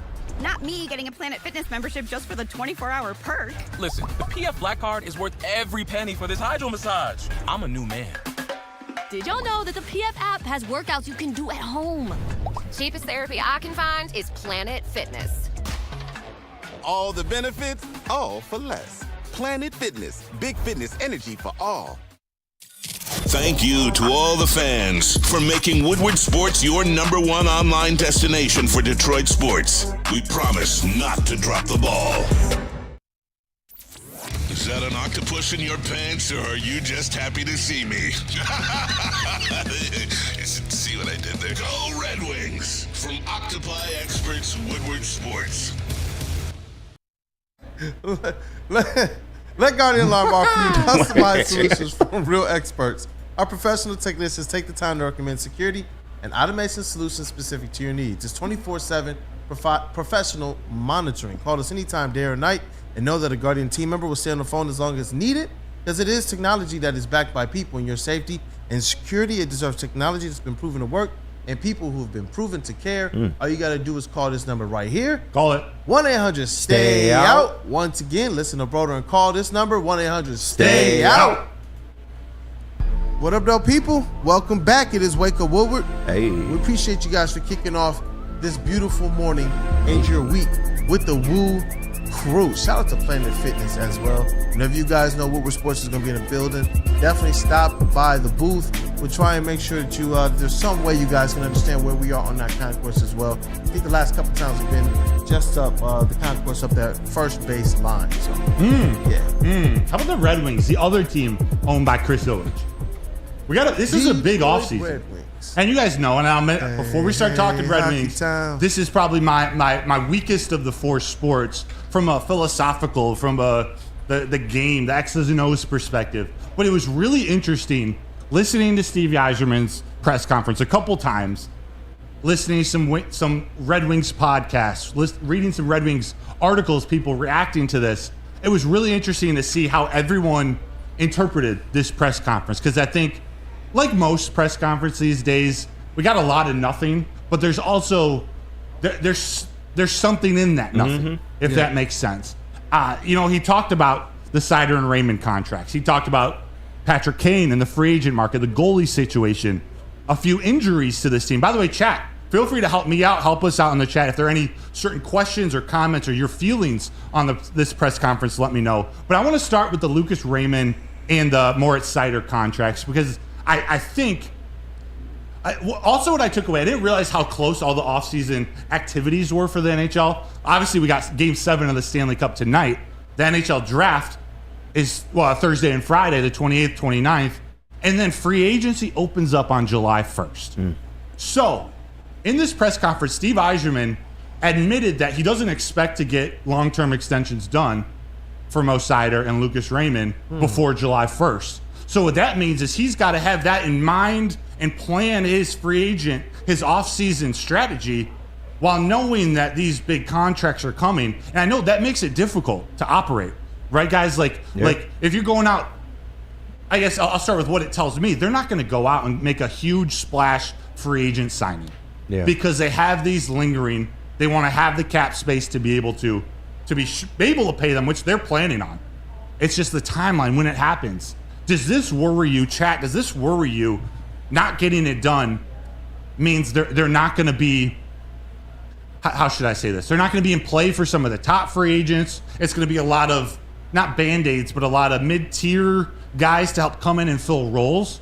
Yeah. What does this mean to you guys? Do you think they need that big player to come in? Because down the pipeline, we have a lot of young talent that's going to be brought up for this team later on. And I felt like at the end of this last season, the young talent was enough. They could have made the playoffs. On paper, they should have made the playoffs. We all know about the NHL rules in regards to, overtime victories and things of that nature. But they had enough to at least get into a playoff series this year. So do you think they need that big player, or should they just lean more into their young talent? I think that's a question we should ask Flannel and Justin when they're back, at how much a big player, and I'm going to say player, a non-goalie, will make a difference for this team. Because what I do know about this team is goalie is what was holding them back. Yeah. Like they got to where they were because their goalie play was good. Alex Lyon, James Reimer, Ville Husso. Husso got hurt. They were all hurt at various points. Reimer got cold. They just didn't keep up the strength of their goalie play throughout the entire season. It doesn't sound like they're going to add or go after a top goalie. At least that's what Steve Yzerman said. Right. He said their goal is to have a 2-goalie rotation in the NHL, to have Sebastian Cossa in Grand Rapids have much bigger role, which I think is what's needed. He's not going to be in the NHL this next year. He is the future, and it sounds like Steve Yzerman is planning around him as the future. They may go get a backup, a veteran goalie, or I want to understand the minor leagues of the NHL. What type of veteran can you get in Grand Rapids? Or is it more of like a young veteran who you can call up to the NHL level should one of the NHL goalies get hurt, so you don't have to bring Cossa up? There's a lot of those details that I need to understand better. Yeah. But it looks like they're going to bat with Lyon and with Husso again. Does that worry you guys? Does that worry you, chat? It's tough, man. It is tough. D-Mac kind of alluded to this, that they probably wouldn't pursue a goalie this offseason because they feel like they have everything they need in-house. So I don't know, man. There were times where they got touched up a lot. So, of course, you worry from that standpoint. But I also worry about, like, the goal scoring and things of that nature. When what's his name went down? Larkin. Yeah, when Larkin went down, that's when the season kind of really went into a tailspin. And I know there's been names mentioned like Steven Stamkos who can come in and kind of supplement that. Do you think that's a real possibility for them to maybe get a Steven Stamkos, in free agency, even though it doesn't seem like they're going to make a big splash? I would love that. What I'm taking from this is that they're devoted. Steve Yzerman is committed to the youth movement, committed to, picking at 15. And although it sounds like they're going to get another prospect that we're not going to see until 2028. Right. There's a better chance of him picking at 15 versus using that in a trade to go get a star player. I think partially because Raymond and Sider haven't been signed yet. All these factors that play into it. It's not the highest draft pick that they've had in recent years. They have used first-round picks. They used a first-rounder last year to get DeBrincat from the Senators. So there's a lot of things that can happen in these next couple days. My gut is telling me, and again, I'm not an expert. I'm not an NHL or Red Wings expert. My gut is saying that they're probably not going to go make that splash free agent signing. Even when we're talking about Kane, he didn't seem so aggressive into re-signing Kane. He's like, all right, me and Kane's agent will be in touch. It sounded to me like if he doesn't get an offer, if he doesn't sign with another team, right, he's going to let him walk. Maybe they'll talk. So I'm expecting Kane to not be a Red Wing next year. Yeah. I'm expecting him to double down on the youth movement. Whether that means he did talk about Simon Edvinsson having a bigger role at the NHL level. Yeah. Talked about him having to earn it, Mm-hmm. but it's realistic for fans to expect him playing on a regular line, playing regular minutes, contributing on penalty kill. He had a little note at the end of it, like, if he gets there, like, we would love to see him at power play. Right. On the power play.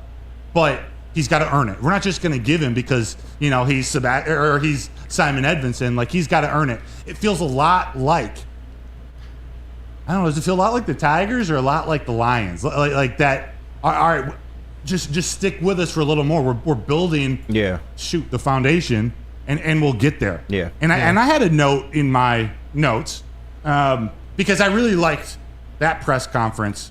There were some things that I liked about the Pistons press conference, but what do you guys want to hear out of these press conferences? Like, we're not going to get everything we want, but don't you want them to just say, I put right in my notes, we must make the playoffs in 24-25. That was right where I was going. It was unacceptable not to make the playoffs this last year, or unacceptable to collapse like that. Like, I want to hear statements like that, and then what we're going to do to avoid it in the future. We're not going to get that, but are you satisfied with what we've heard from these press conferences?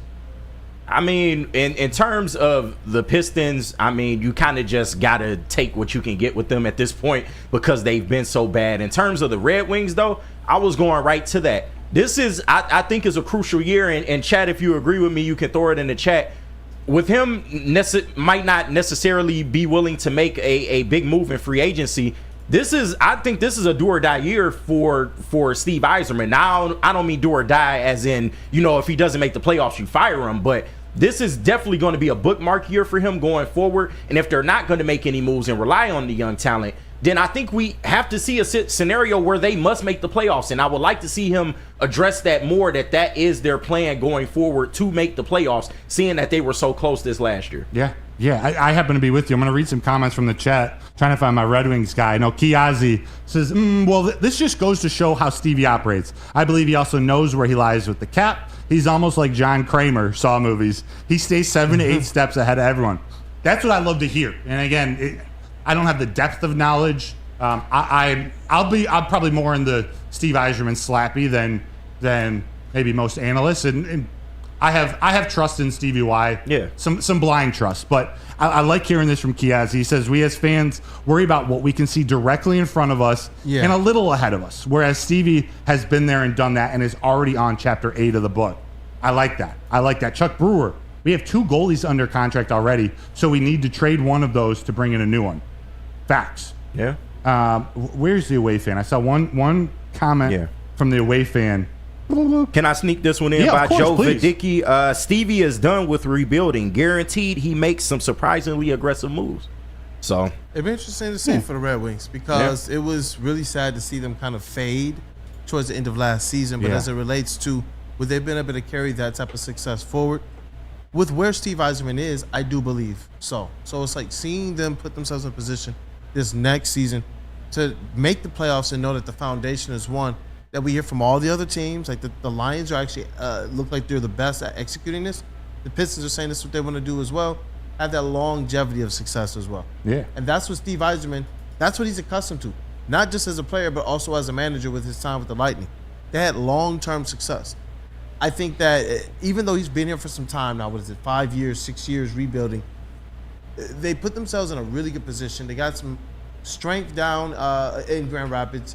They have some young players who are now effectively vets, but they're the types of players that the Pistons right now are saying, we need to identify those guys. Well, their young guys turned into that. And at KG's point, they're able to go, and to yours as well, now they're able to kind of go and handpick what goes best on the squad. Even if that means it may be in front of somebody that they had in line for Grand Rapids, you know what? Now there's a lot less pressure on this player from Grand Rapids to say, you know what, I have to basically enter this thing and be the best that I can be. No, now all of a sudden you can learn from somebody in front of you who might be as good as a guy like a Steve Stamkos. So it'll be interesting to see what happens with these Red Wings. With the Pistons, overall, I believe they didn't lose the press conference. This was an audit pass-fail.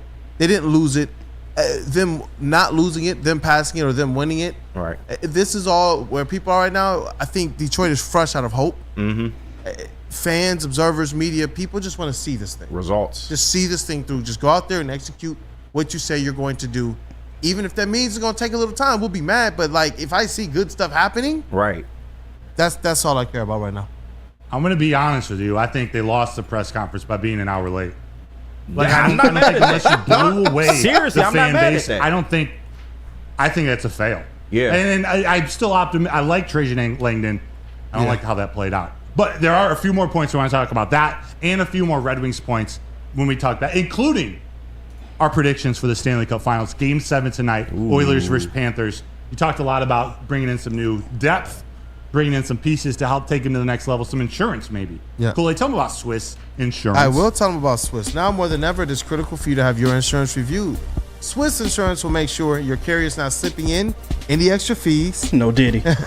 Or raising any deductibles. Call Mark at Swiss Insurance today. 313-530-1698. Word to my brother Flannel Sam again. 313-530-1698. Or visit them online, SwissINS.com, and let them know that Woodward Sports sent you. Zing! Yo, let me just say, I love Planet Fitness. Trying out Planet Fitness and dang, they got lots of equipment. Not me getting a Planet Fitness membership just for the 24-hour perk. Listen, the PF Black Card is worth every penny for this hydro massage. I'm a new man. Did y'all know that the PF app has workouts you can do at home? Cheapest therapy I can find is Planet Fitness. All the benefits, all for less. Planet Fitness, big fitness energy for all. We are the network for Detroit by Detroiters. Welcome to the Woodward Sports Network. Drive into summer and drive into savings during Feldman Chevrolet's biggest Memorial Day sale ever. We're stocked with new Chevy cars, trucks, and SUVs, all priced to move. Like this 2024 Silverado for only $217 a month. Or this 2024 Equinox for as low as $199 a month. Find your freedom in a Feldman at the Memorial Day sale going on now at Feldman Chevrolet, Michigan's #1 Chevy dealer. We don't like to brag that we are the toughest sports network in Detroit, but we do have a guy named Darren McCarty on our side. Woodward Sports. Stevie sweater vest on the merch. Hey, did somebody say merch? Someone said Detroit signed shirt. And no more just Detroit signed shirt. Look, do yourself a favor. Head over to WoodwardSports.com. Click on that shop tab. We are dropping new designs for merch every single week for you. We already got hashtag Boo Them Kids out right now. You know you got to get a couple of those. Get them to cover up this Welcome to Detroit t-shirt that I know Kool-Aid has 4 or 5 in his closet right now.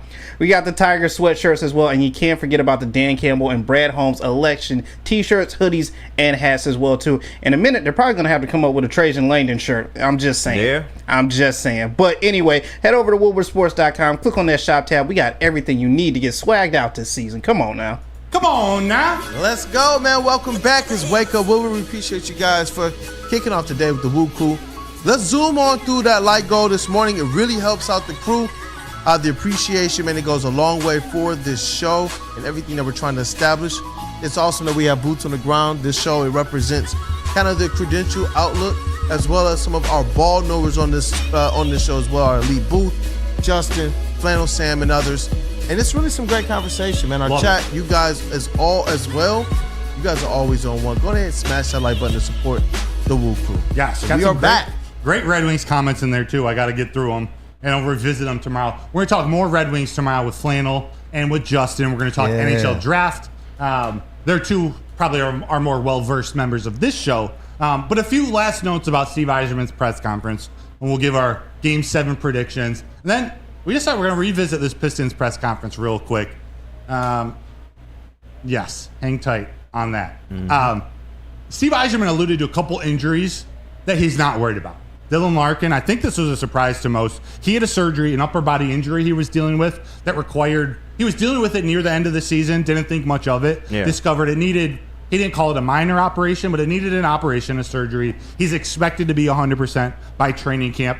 Alex Lyon, he was kept out of the IIHF World Championships due to a cut on his finger, a laceration to his finger. Not a big deal too, not long term. And Simon Edvinsson, I don't remember him mentioning the exact injury. I think he had a shoulder injury he was dealing with last year. Again, he's not concerned about Edvinsson being healthy for training camp. Expects him to be healthy to go compete for a more regular role. So just a few final notes. Again, we're talking more Red Wings tomorrow with Flannel and Justin. But tonight, Game 7. Edmonton Oilers versus the Florida Panthers. This could be a historic comeback. Like Connor McDavid, we'll have a conversation tomorrow if it needs to be had. Connor McDavid's a special human being. So to my knowledge, there has been a 3-0 comeback in NHL, but it hasn't happened, since the 40s, I believe? It's been a long, long time. Okay. It kind of feeling like I think we should jump right into our predictions because I think the Oilers are going to pull this off. They have all of the momentum. Yeah. No pressure. I mean, there's pressure. It's Stanley Cup Finals. In They're not Florida. the ones about to blow or have blown a 3-0 lead to get it to 3-3. So I'm going Oilers with a 4-3 win tonight in regulation. Damn. Fellas, let's go around the horn. Give me your predictions. Predictions. Oh, man. Chat. Let me know your predictions, too. I want winner, and I want score. I want in regulation, overtime. They don't do a shootout in game set in the playoffs, right? Or at least in the Stanley Cup Finals. They'll play 10 overtimes if they need to. I think so, yeah. Correct me in the chat. I believe that's how it is. And I was going to say, with the Panthers kind of being the team that let go the lead, the team that a lot of fans, I'm guessing, believe was going to win the series, sometimes you get that mojo on your side. Like, I know you haven't seen one of these comebacks in the NBA, but we have seen, like, teams come back from 3-1. But that team that was in the lead who lost in those Game 7s, I've seen them largely play really, really good in those 7s and kind of handle business. I wonder if that's something that shakes out with the Panthers tonight. Yeah. Did you give a score there? I didn't give a score. Let's hear it. Score? You know what? Let's go 3-2 Panthers. Ooh, you got Panthers, I got Oilers. Never laughed like that before in my life. Right? He was excited, man. Yeah. I'm glad I could contribute. I like a little clashing. Like, I think that was a fail of a press conference by the Pistons. I understand. But I kind of agree with your point, Broder. The Edmonton Oilers have all the momentum at this point. And although the game is in Florida, Game 7 is going to be packed. They've never had a Stanley Cup win, to my knowledge. I think all the pressure is on them to bring it home. And if I got to break it down to simple terms, Edmonton has the best player in hockey, period. So give me 5-3 Oilers. I think they are going to bring the cup back to Canada. I know a lot of people was probably mad about that, but hey, this is what it is, man. What it is. JZJ has Oilers 4-2. Vincent E. Oilers 4-3. A Diz 4-1. Panthers will win this one. What are you thinking? Man, this has been disappointing for the Panthers. Honestly, Yeah. up 3-1, and you can't close it out. Edmonton has all of the momentum as it is right now. In the past couple games, they've been playing a lot more physical than they have been those first three. So if I got to choose one, I'm leaning towards the team that has the momentum. So get me the Edmonton Oilers winning this in a heartbreak 3-2. So we got 3 Oilers, 1 Panthers. Chuckle Cheese, McDavid is not about to lose. Hat trick. Oilers 5-3 win. IT Hips, Panthers 4-2 in regulation. A-Diz 4-1. Like CA overtime 3-2. Like CA. Kyle Stark 3-1 Oilers. 4-2 Panthers, says Eric Allen, and Corey Perry loses his 4th cup final in 5 years. Woo. 4 different teams, right? Yeah. I think Corey Perry, that's who it was. 6-5 Panthers from Greg A. Yeah. We got ourselves a game tonight. Let's go. And shout out, if Edmonton wins, shout out Ken Holland, man. He gets another ring. I know he's very divisive in this town in terms of, his leadership and things of that nature. But if he goes to another franchise and gets another cup, then And they said he can only do it in the cap space era. Ooh. So then he could do it outside of the cap space era, and he couldn't do it during the cap space. You might have to get a man his props, man. I know he's inherited some players, but so has Ryan Day, and look where that's gone. Right. Yeah. Like you still got to actually win.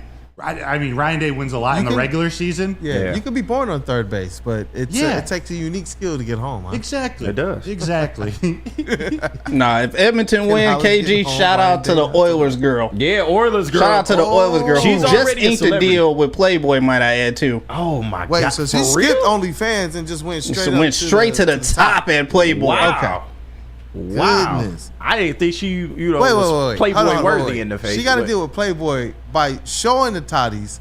Yep. After Playboy made a decision to stop showing the toddies. When they do that? Didn't they make a decision where they stopped doing kind of like the full-on spreads and such? Bro, if they do Did that, they? that's the end of They're their going out of magazine. business. Yeah, that's the end of their magazine. Which would Yeah. be pretty ironic if that's the way that No this way. thing goes. Chat family, correct me if I'm wrong. What are you gonna No do? See, way. I was told I couldn't even go through near schools the last time I took my shirt off in public. Doesn't make any Wait, sense. what? Doesn't make What? any sense. Whoa, okay. Yeah, let's move on from that one. Yeah, please. Let's get Fast forward, into let's rock. fire. JB, let's get into what's trending with JB, and then on the way out, we'll double up on Syracuse and Dr. Pierce, and then we'll come back for mailbag. But I think it's time for that lightning to come down from the corner of the screen, right up there. Hey, let's cook up. Now it's time for the most electrifying segment on the internet. Bum, bum, bum. It's What's Trending with JB. Live on Wake Up Woodward. Ladies and gentlemen, Jay Bizzo. Hey, fellas, what's going on? What's good? What up, though? Hey, hopefully everyone had a very good and eventful weekend. But I got to start off with this because, as we alluded to earlier on in the show, Hawk 2 Girl is just blowing up all over the place. Ever since Friday's show, I've seen merchandise. As Broder said, there's a country AI song about this girl. Everything is blowing up. So, just like her, now people are going to the extreme. Broder, this might be your next tattoo. Just brunette. Gotta give him that Hawk 2 and spit on that. Come on, bro. People are getting tattooed, everybody. No. Yes. Spit on that tattoo, though. thing. I mean, it's a pretty good tattoo, but still, like, Spit on that thing. are you willing to go out and get a tattoo of this on your body? Absolutely not. No, not unless I'm the quarterback for the Dolphins. I don't know. I think they just Close? Yeah, was it close? I guess I don't really know. That's a wild I tattoo could go to a couple get. directions with that, and I'm not going to. If you lost your fantasy football bet and this was the By the way, there was some epic fantasy football loser. It was going around social media. I'll find it for another. He'd like sit on top of McDonald's or Wendy's or something for 24 hours. It was wild. No, I'm not doing that. Wow. That's permanent. That's crazy. Yeah, man. so that's a no for you, Kool-Aid, as well? Bro, you already telling people exactly what the deal is, man. This is definitely no. Right. No. Wait, is she underage? No, she works at a bar. Okay. Her name is Haley, by the way. Yeah. Got it. Haley Okay. Haktui. Yeah, Haley. Haley Haktui in the spot. Haley over here going crazy. But you know what? Wait. Show that again. There's a Bible verse just above it. Wait, is there? No, Somebody said the bro. Bible verse. Oh my gosh. Wait, does that say? It says, but God something. Oh my Oh, wait, to goodness. come back. It says something about a way to come back. Yeah. Yeah. Oh, no. Can't do Can that. you come back from That's Hawk probably Tour? wrong. I don't think you can come back from that. That's probably wrong. You can't come back from that. This girl will not be famous in the next just 5 to 10 dumb. years. I just don't understand why you get that tattoo. I do appreciate how happy she is. Yeah, no, you she's gotta just respect the goofy. hustle, man. She's just goofy, and she said something silly. She was asking the question. But this is the fear we have in today's thing. Anything you say or do can get taken completely out of context, man. Imagine somebody getting a tattoo of something you said on the show, man. Seriously. I know. I fear How do that we every find- day. How do we find Pookie? Right, man. I just want to ask him some questions. Ask Matthew Stafford. He throws to him 115 times a season. Pookie, not Puka. Oh, Yeah, but yeah, Pookie is different, and Pookie is definitely a brother. You can't tell me otherwise. Pookie, I know real it. one. If I it know was it. She just seems like that type of girl, man. Like you can just tell. You can always tell the ones that mess with brothers, man. You can't. Look, if it was Puka, then what a week for them. What a week for them if it was Puka. She is Stafford, man. And you okay over there, bro? Brother, You good, man? Breathe. Breathe. Yep. Oh, yeah. $500 to be with Hawk Tui girl. Would you do it, brother? Say that one more time. $500 to be with Hawk Tui girl. 100%. Easiest $500 ever made. How much money for Fish Girl? More than that. More. More. Yeah. Brother, like a little Hawk Tui for all the $500 for like 25 seconds. Let's go. Hey, for all the ladies out there, brother likes a little Hawk Tui. So Let's stick with that girl. it got it right. Is this from Kane Hawk Tour material? She might be. We don't know. We don't know. Thank you. Next. But wait, do you want Liz from Kane to be Hawk Tour or a Fish type of girl? No. I That'd be- want to meet her on Sunday mornings at I want to church. meet her on Sunday mornings at church. Hey, the church girls be Hawk Tuing too. Don't Yeah, get they just don't do get it on fucked up, Saturday. guys. That's the don't only get it thing. They won't fucked talk up. about it. Them church girls, the ones, man. But they won't talk about it. No, Yeah, that's they just true. do it That on is true. Saturday and then repent on Sunday. Yeah, Like, that's that's true. how it is. But you know what? Just find you a girl that looks at Broder the way that Hawk Tui girl does. Right, it looks at We're gonna find Broder. Look at brother. Look, he's smiling. You take that down. That's man. the exact face I would make after she said that. That looks like the exact face she would make after she did that. You're right. Broder was like, "Oh, it's real business now." Right. That was the original barking up there. Oh shit. Oh man! All right, let's move on. Let's move on, fellas. You guys feel like taking a shot? Yes. Why not? The shot today to start off the morning. Why not? Well, ladies and gentlemen, this is the new shot. Ginger, turmeric, and celery. No, what? No. This is a new shot of 2024, everybody. So I present to you the spicy Cajun crawfish. What? What? That is Henny inside of a crawfish. Oh, that's awesome. Wow. Hey, all power to you. I'm not a big seafood guy, so all power to y'all doing that. And then they man. take the shot just right out of it. Out of the crawfish. That's awesome. The first oyster I ever had was in a shot in Louisiana. Really? Not New Orleans, like outside of New Orleans. I was at a baseball camp and I went up to the bar and I was talking to this old couple next to me and told them I was from Michigan or whatever. I was like, you need to try this shot. And it was some liquor, cocktail sauce, and oyster all in one. It was really good. Wait, yeah. And I love seafood. I love cookouts like this. This is. I think this is so smart. I've actually never had a. What is it? What are these? They are crawfish. Spicy crawfish. Spicy Cajun crawfish. I do gotta say something though. This is borderline Fish Girl. I see. Technically. Actually, yeah. She had a beer. They got Henny. Yeah. And I gotta be fair. When I call out the white people shit, I gotta be fair. This is black folk shit. It is. Is that Henny and the crawfish that is Henny, next yes. level. Henny That and is crawfish Henny. is Yes. next level, man. I gotta give it up. I thought it was Fireball to start. That's Henny. Yeah, no, that's BFS, Henny. man. This is black folk shit With right that here. pinky all off. I of gotta it, too. give Look it at up. that. Oh You my slurp god. up the you. This, Don't do Keep it the on hammer camera. No, I gotta keep it fair, man. I want to be there. This is definitely southern. Like they gotta be from down Well, yeah, south, yeah, it's man. definitely Like, down south. Yeah, that's crazy, man. I wonder if my girl would do this. I like her. That's crazy. they call it mullet KG is fair with it. Hey, you got to call it both ways, man. This is snap. definitely some black folk what's shit, man. I love it, though. Shout out to the culture, man. That's fair. Shout out to the culture. Shout out if you're trying to do that shot as well, too. And finally, I'll end it with this. There is no better call than this. But, brother, you tell me, is she safe or is she out? Oh! Out of here. No! That's the best reaction. Yo, is that the mom that's just like, are you serious? The mom is like, she's done with all of it. She just walked off. She's done with all of it, bro. She just walked off. Dude, the reaction time. Okay. She's like, what is happening right now? The mom was like, all right, I don't even want my food She's like, no I'm done more, with bro. these kids. These kids is a trip. That's hilarious. I'm gonna let your father deal with it. That's exactly that face. Listen, as a married man of 4 kids, I'm telling you, I know that look on her face. Your father's dealing with this. Right. I'm tired of these damn kids. They've been doing this shit all day. But that's hilarious, bro. Can you grade my man with his umpire skills right here? 10 out of 10. Let's go. 10 out of 10. He didn't even see it happen. He felt it. He heard it. Turns around within a split second. Of all the things you do, you go maybe help her up. You go, mom, the sissy fell. No, you're like, nah. Like the delayed reaction.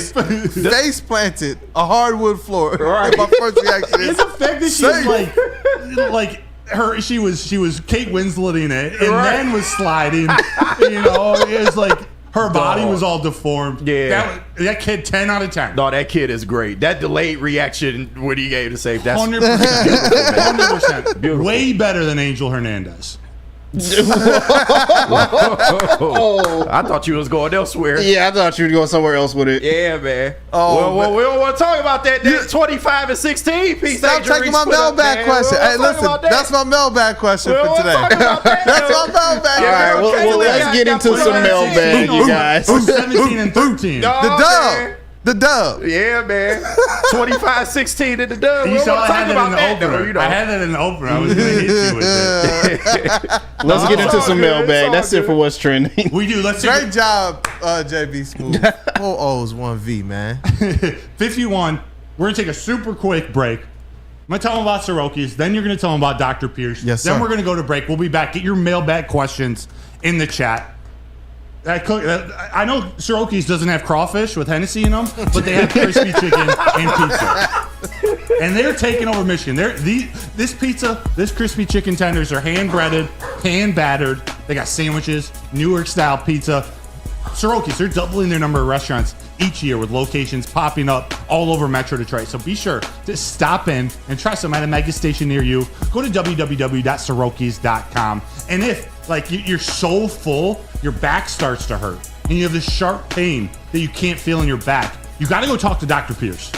Yes, sir. And listen, attention sports fans, don't miss out on the expert sports injury insights with Dr. Jeff Pierce of Michigan Sports and Spine. You can join Dr. Pierce every Tuesday on Big D Energy and every Thursday on Armani and Edwards, where he offers top-notch injury advice. Trust the guy that DMAC trusts. Dr. Jeff Pierce, he's here to keep you in the game and performing at your best. For more information, visit MichiganSportsAndSpine.com or call 248-426-9944. Drive into summer and drive into savings during Feldman Chevrolet's biggest Memorial Day sale ever. We're stocked with new Chevy cars, trucks, and SUVs, all priced to move. Like this 2024 Silverado for only $217 a month. Or this 2024 Equinox for as low as $199 a month. Find your freedom in a Feldman at the Memorial Day sale going on now at Feldman Chevrolet, Michigan's #1 Chevy dealer. The most talked about Detroit media by other Detroit media, and we love it. It's the Woodward Sports Network. Come to any Lady Jane's Haircuts for Men and claim your throne for a king's treatment from one of our talented stylists. Open 7 days a week, walk in anytime. Just get to a Lady Jane's today and receive a precision haircut, scalp massage, hot lather neck shave, and a hot towel treatment. A haircut should not be a chore. It should be an experience. And that's exactly what Lady Jane's has to offer. Open 7 days a week, walk-ins are always welcome. There's always a location near you. Lady Jane's Haircuts for Men, it's wicked awesome. Since 1996, Feldman Automotive has been driven to provide a fast, convenient, and first-class car buying experience. They call it the Feldman Advantage. They got 18 locations, so there has to be a dealership in your backyard. Visit feldmanauto.com to find the location nearest you. Check us out there once a month on a Wednesday out at Feldman Chevrolet of Novi. They are Detroit's #1 Chevy dealer, and they are the sponsor of our mailbag segment. Let's go. Feldman Automotive Group mailbag segment here at Woodward Sports. What up, though? Hit that like button. Get your mailbag questions in. We're going to fire through these. There's a lot of great ones already. I love it. What up, though, people? Welcome back. I love it. Like Bo said, smash that like button. It is time for our Wake Up Woodward mailbag segment. Let's do it. Let's do it. We need a song to lead into that. Like, mailbag. Rainbow Smalls. Yeah, let me get Kool-Aid mine to in. you. Could we trade Isaiah Stewart and at number 5? Can we trade Isaiah Stewart and number 5 for something? I like Castle, Holland, and Williams. What do you think? So I'm thinking like maybe a trade back. Yeah, that sounds Interpret like as a you trade please. back. It sounds like a trade back, in my opinion. To me, I'm not against that. It doesn't necessarily address the needs, but I don't believe you're really addressing the needs in this draft with any of these young players that you can have an opportunity to select. I think Donovan Clingan is one of the guys, and Dalton Connect, that probably have, in my opinion, the most NBA-ready game for the positions that you would draft them for. So if you're going to trade back, I'm okay with that. If Isaiah Stewart is outgoing, though, you want to be able to get back at least a rotation-level player in return for him. You don't want to just trade him just to trade him. He is a talent. He has shown some improvement as it relates to being able to stretch the floor.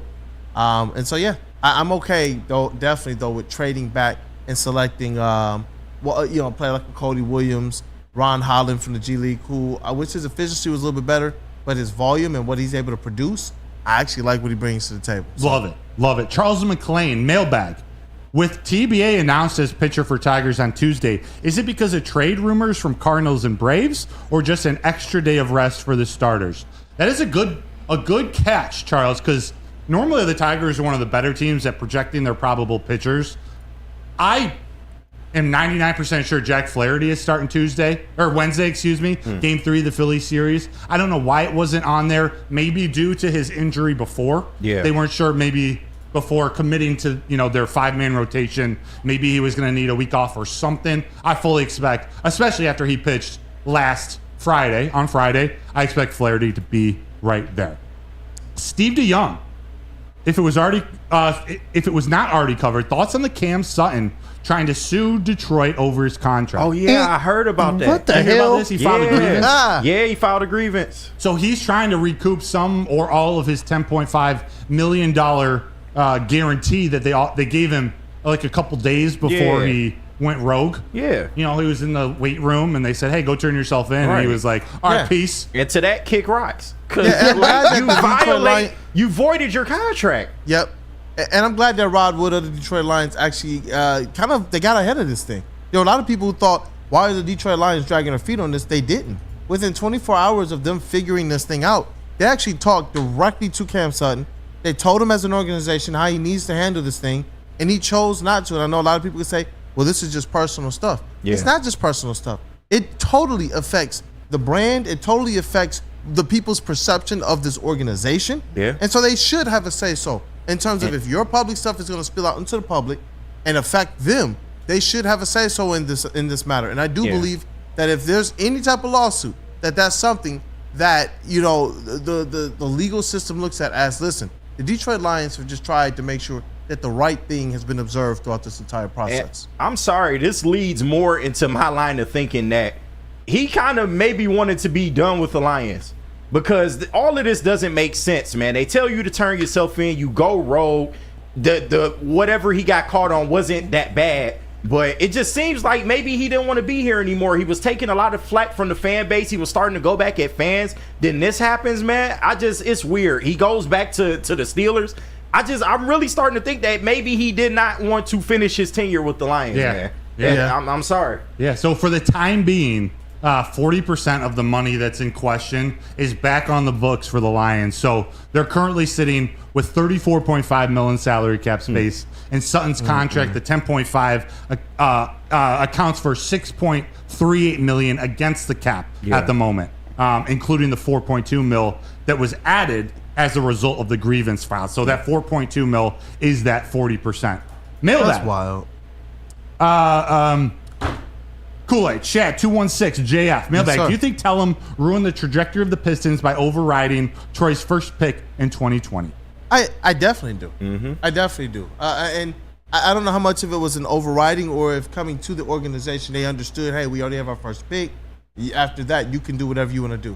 And there were so many more factors during that year as well. The COVID years, year and a half or whatever, that really stunted what these, what they were able to do as it relates to scouting people. There was no in-person scouting or combine.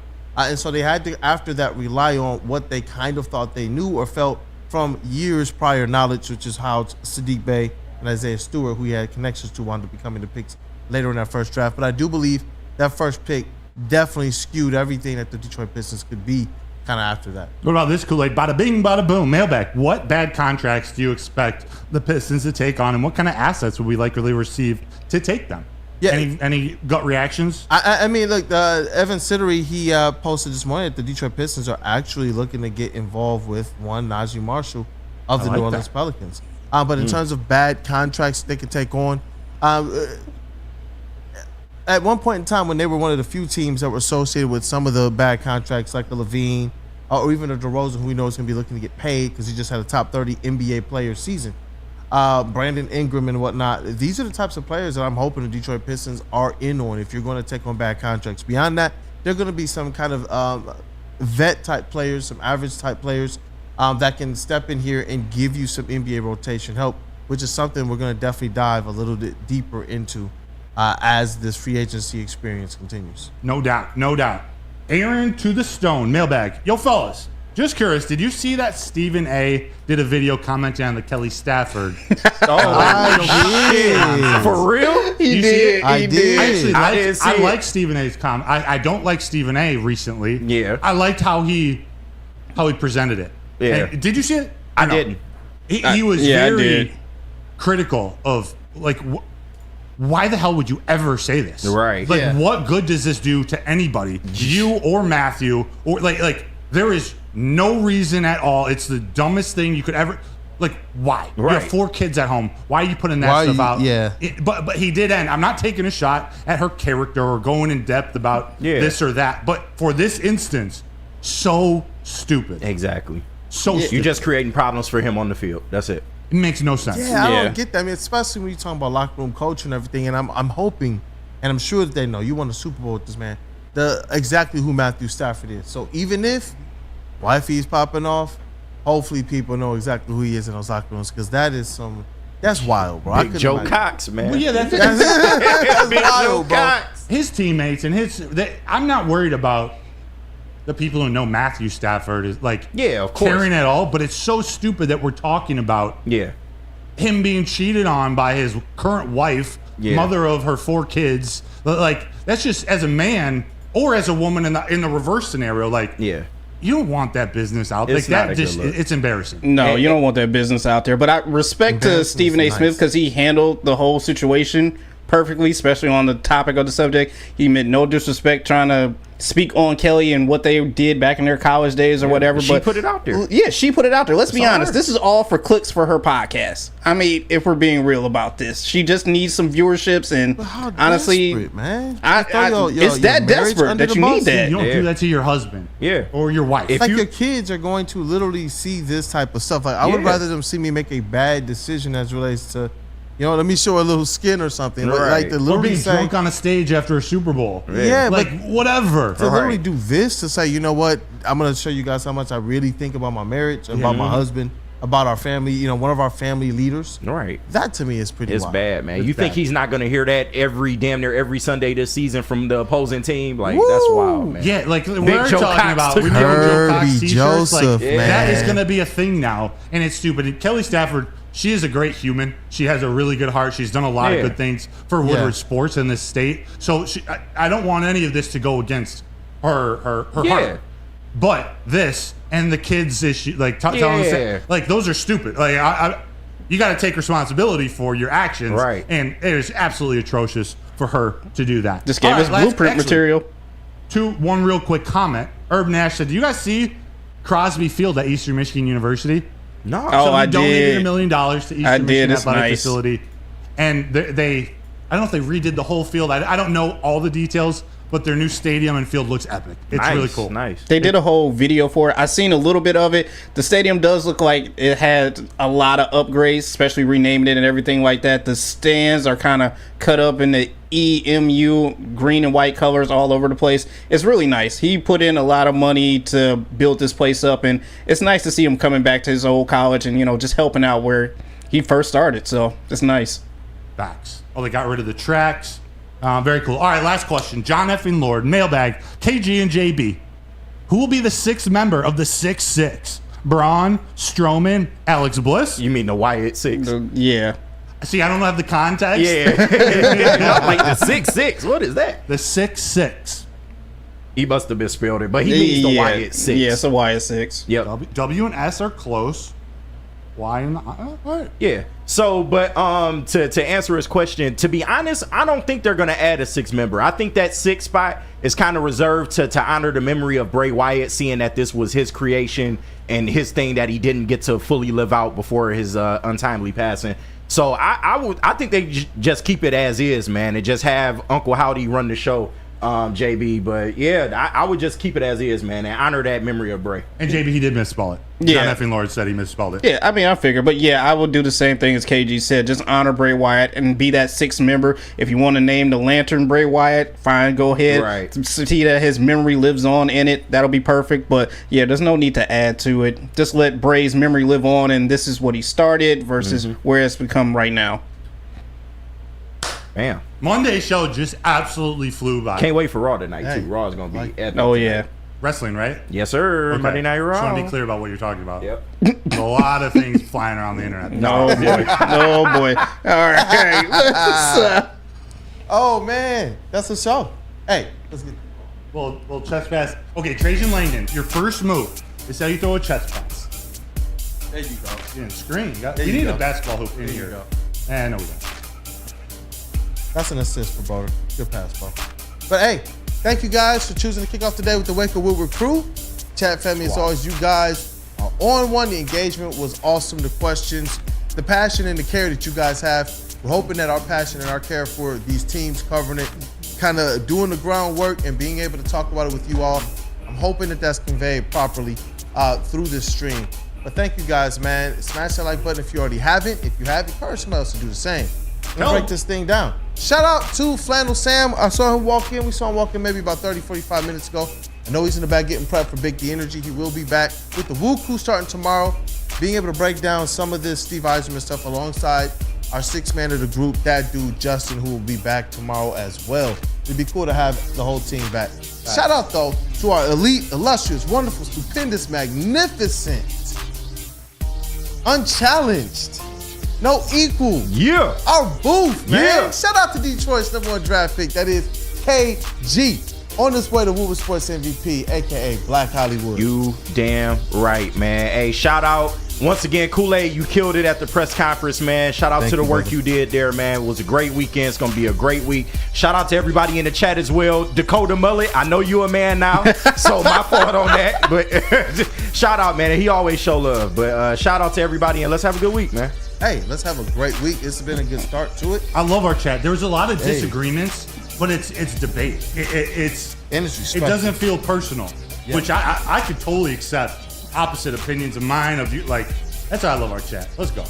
Hey, shout out to Woodward Sports' MVP. That is JBSMOOOOOV in the TD booth. Yo. Tomorrow is. What's going on? It's almost Tuesday. I know. Game 7 tonight. I'm excited about it. I'm excited to sit down and actually fully watch this. I'm gonna have both. I'm gonna have flip back and forth between the game and Monday Night Raw. So I'm gonna be all over the place tonight. But shout out to Matthew Kruger in the chat as well too. Sorry I wasn't able to get your rap verse up today, but I'll work on it to have it up by this week. Yeah, so. we gonna do a day for that. Yeah, we need to do a day for that this week. Because I'm coming for your crown, bro. Let's go. That was our preseason. I'm not taking the inaugural win. It was so much fun. No, you took it. Now week 1 is Friday. You took it, and I'm taking it from you. I'm all tapped out, man. All right. So this is about to be like maybe a 2-team race, but JB got those sneaky bars too, though.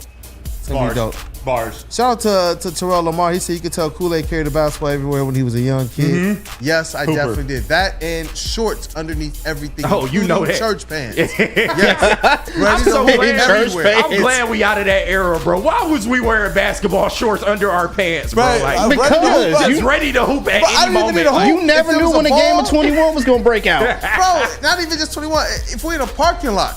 You can't be. You know what? Hey, let's just. I can get around you. Listen, you can't be a grown man wearing basketball shorts under your pants, man. Like, yes, you can. Yes, you can. Don't let that stop you. There's 21 games going on everywhere. No. The shit we used to do, man. That's what hoopers do. I wear a cup under all my just in case I get a stray. Let's go. Let's go. Ryan's reaction, we're throwing a slider today. So we're going to take the 4-seam grip. I know you probably can't see here. Just going to rotate the ball a little bit on your fingers and come through with the slider. Oh, here we go. 4-seam grip. Okay. Over the top. Smacking that out the park, bro. I'm telling you. So, Bow. We're doing a mirror here. 4-seam fastball, and we're going to rotate it a little bit like this. So we got our middle finger on this seam, and when we throw it like a fastball, we're just going to right at the end cut it. Slide it. Hey, my slider was horrible, by the way, but that's how you throw it. And you know what? You got to tell the people as well about your shirt. There were questions. Oh. It all show about it. So come on. We all know who that is. If you watch the Sandlot, you know who that is, man. Oh, there we go. It's Wendy Peppercorn. She knows exactly what she wants, what she's doing. This could be retooled. This could be rebranded Hawk Tua. You killing me, Smalls. You killing me, Smalls. Hey, you know what? That is our credentialed Tigers and Lions reporter and writer, Mr. Matthew Broder. It was awesome to see you on that Comerica field yesterday with Braylon. And I know you. After that, you went right up to the press box to cover the game, man. Let's go. Great work, brother. Let's go. I was taking a lot of heat for calling out success of Colt Keith, and then boom, 4 hits. Let's go. Let's go. You don't stand on business, man. Let's go. And it's your boy. Let me say goodbye to you because you, especially after Friday, Kool-Aid. It's our credentialed Pistons beat writer and reporter. Had some amazing questions at the press conference. Go check it out. Watch it back on YouTube at the Pistons YouTube. Check out Woodward Pistons. Check out everything he does covering this team. You do a fantastic job. We're lucky to have you here. Among all the other things you do at Woodward Sports, you're an incredible reporter for the Pistons. I appreciate you, man. Hey, you know what? That's this team, man. That's what we do it for. These guys in this room, as well as you guys out there. Thank you for kicking off the day with the Woo crew. Hopefully it was a good enough show for you all, because you guys are definitely on one. Have a great day, man. Have a great day.